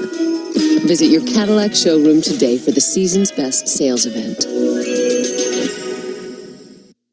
Hey, Frog fans. When you stay at Omni Fort Worth, you stay at the hotel of your favorite team. It's right in the heart of Horned Frog Country, close to the stadium, and has everything you'll need to close out a great game day in style. Football is a way of life in Texas, and there's no better place to paint the town purple, relive the best plays of the day, or celebrate a big win. So, Horned Frog fans, when you hear the Froghorn calling, stay in the game at Omni Fort Worth, proud sponsors of TCU Athletics.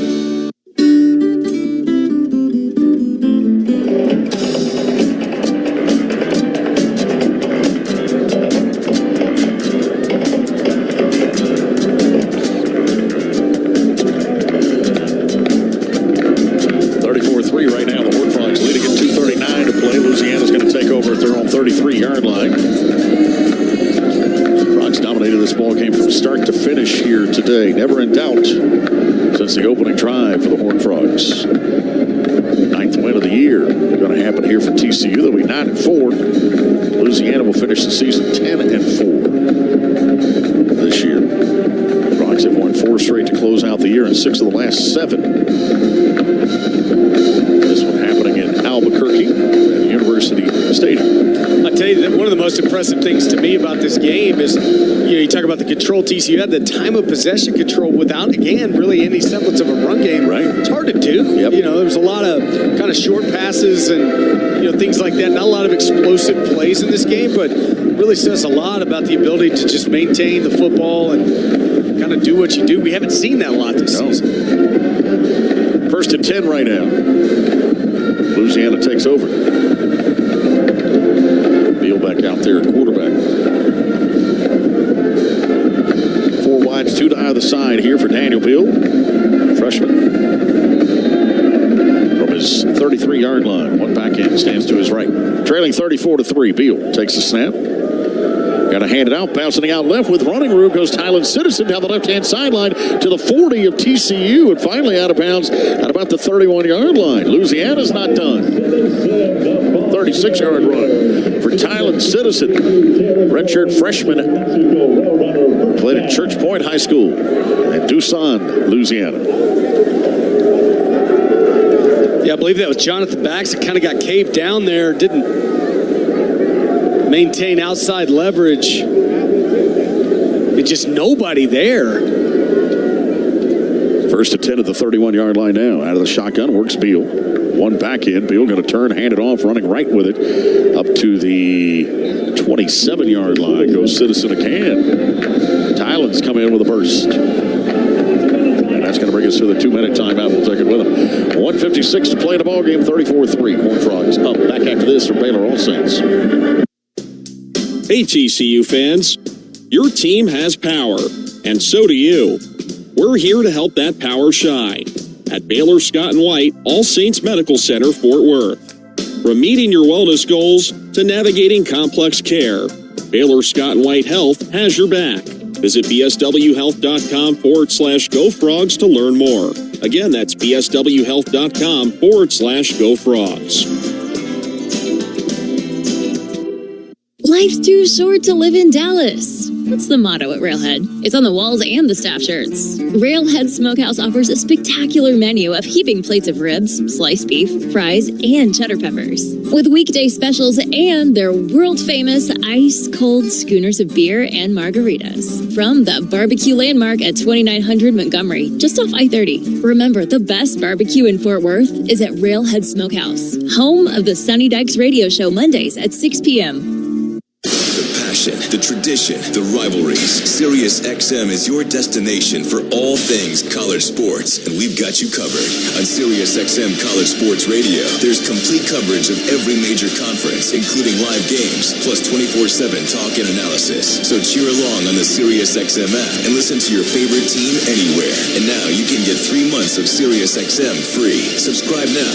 See offer details at SiriusXM.com/College Sports Radio 24.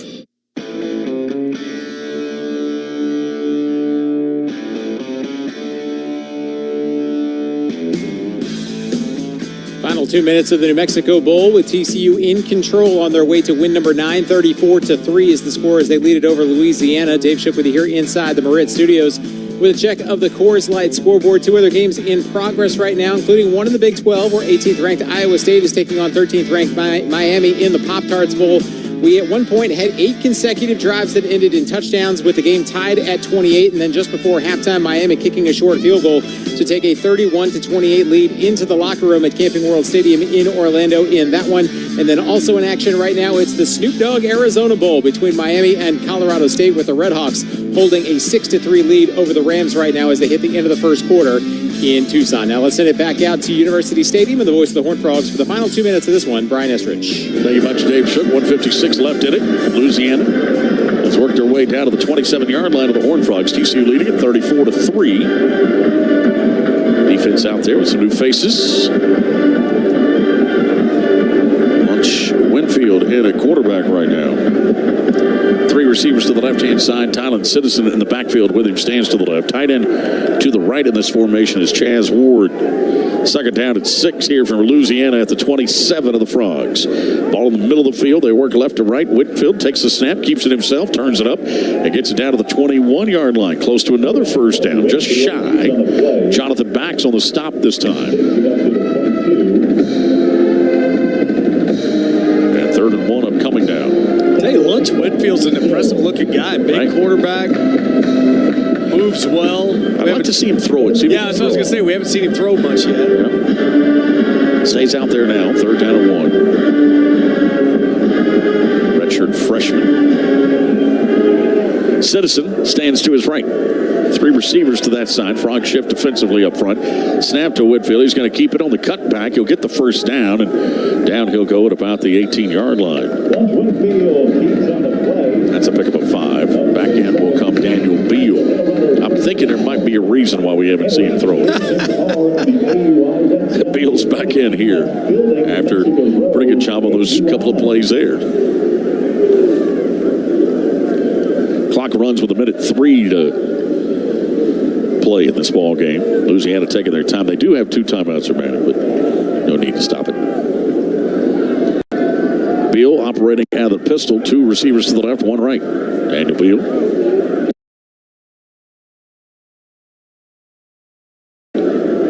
Calls for the snap with a slap of the hands. Takes it and turns and hands off, and nothing doing there. Down immediately is Citizen with 38 seconds to play. And let's see. He loses 3 on the play. Let's see. Do they try to one more? There's Caleb Elarm's Orr continues to add to his tackle total. He's led the Horned Frogs in tackles today. Now they work a little quicker. 2 receivers right. Almendarez, the kicker's warming up. Second down. Beal this time throws it underneath. One-handed grab. Nice job on that one for Dalen Cambry. Out of bounds at the 12-yard line. Stops the clock with 14 seconds to play.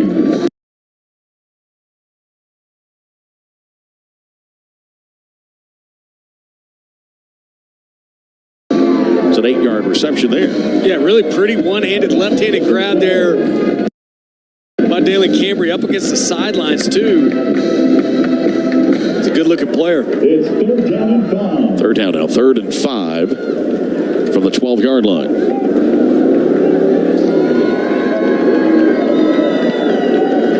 Bunch set to the right. 3 receivers there. That's the near side of the field. Ball to the right hash. 1 receiver to the left on 3rd down and 5. 14 seconds to play. Man in motion is the tight end. They'll hand it off, run behind him right up the middle. Citizen down to the 5-yard line with 9 seconds to play. 7, 6, 5. And they stop the clock with 5 seconds to reset the change. 3. And Louisiana's going to call it. Yep. Doesn't look. Let's see. Yep. 2, 1. I believe clock is slowly working its way down. I don't think the clock operator got the message. There he winds it up, and that'll do it for the ball game. Yep. I think they were trying to give Louisiana the benefit of the doubt.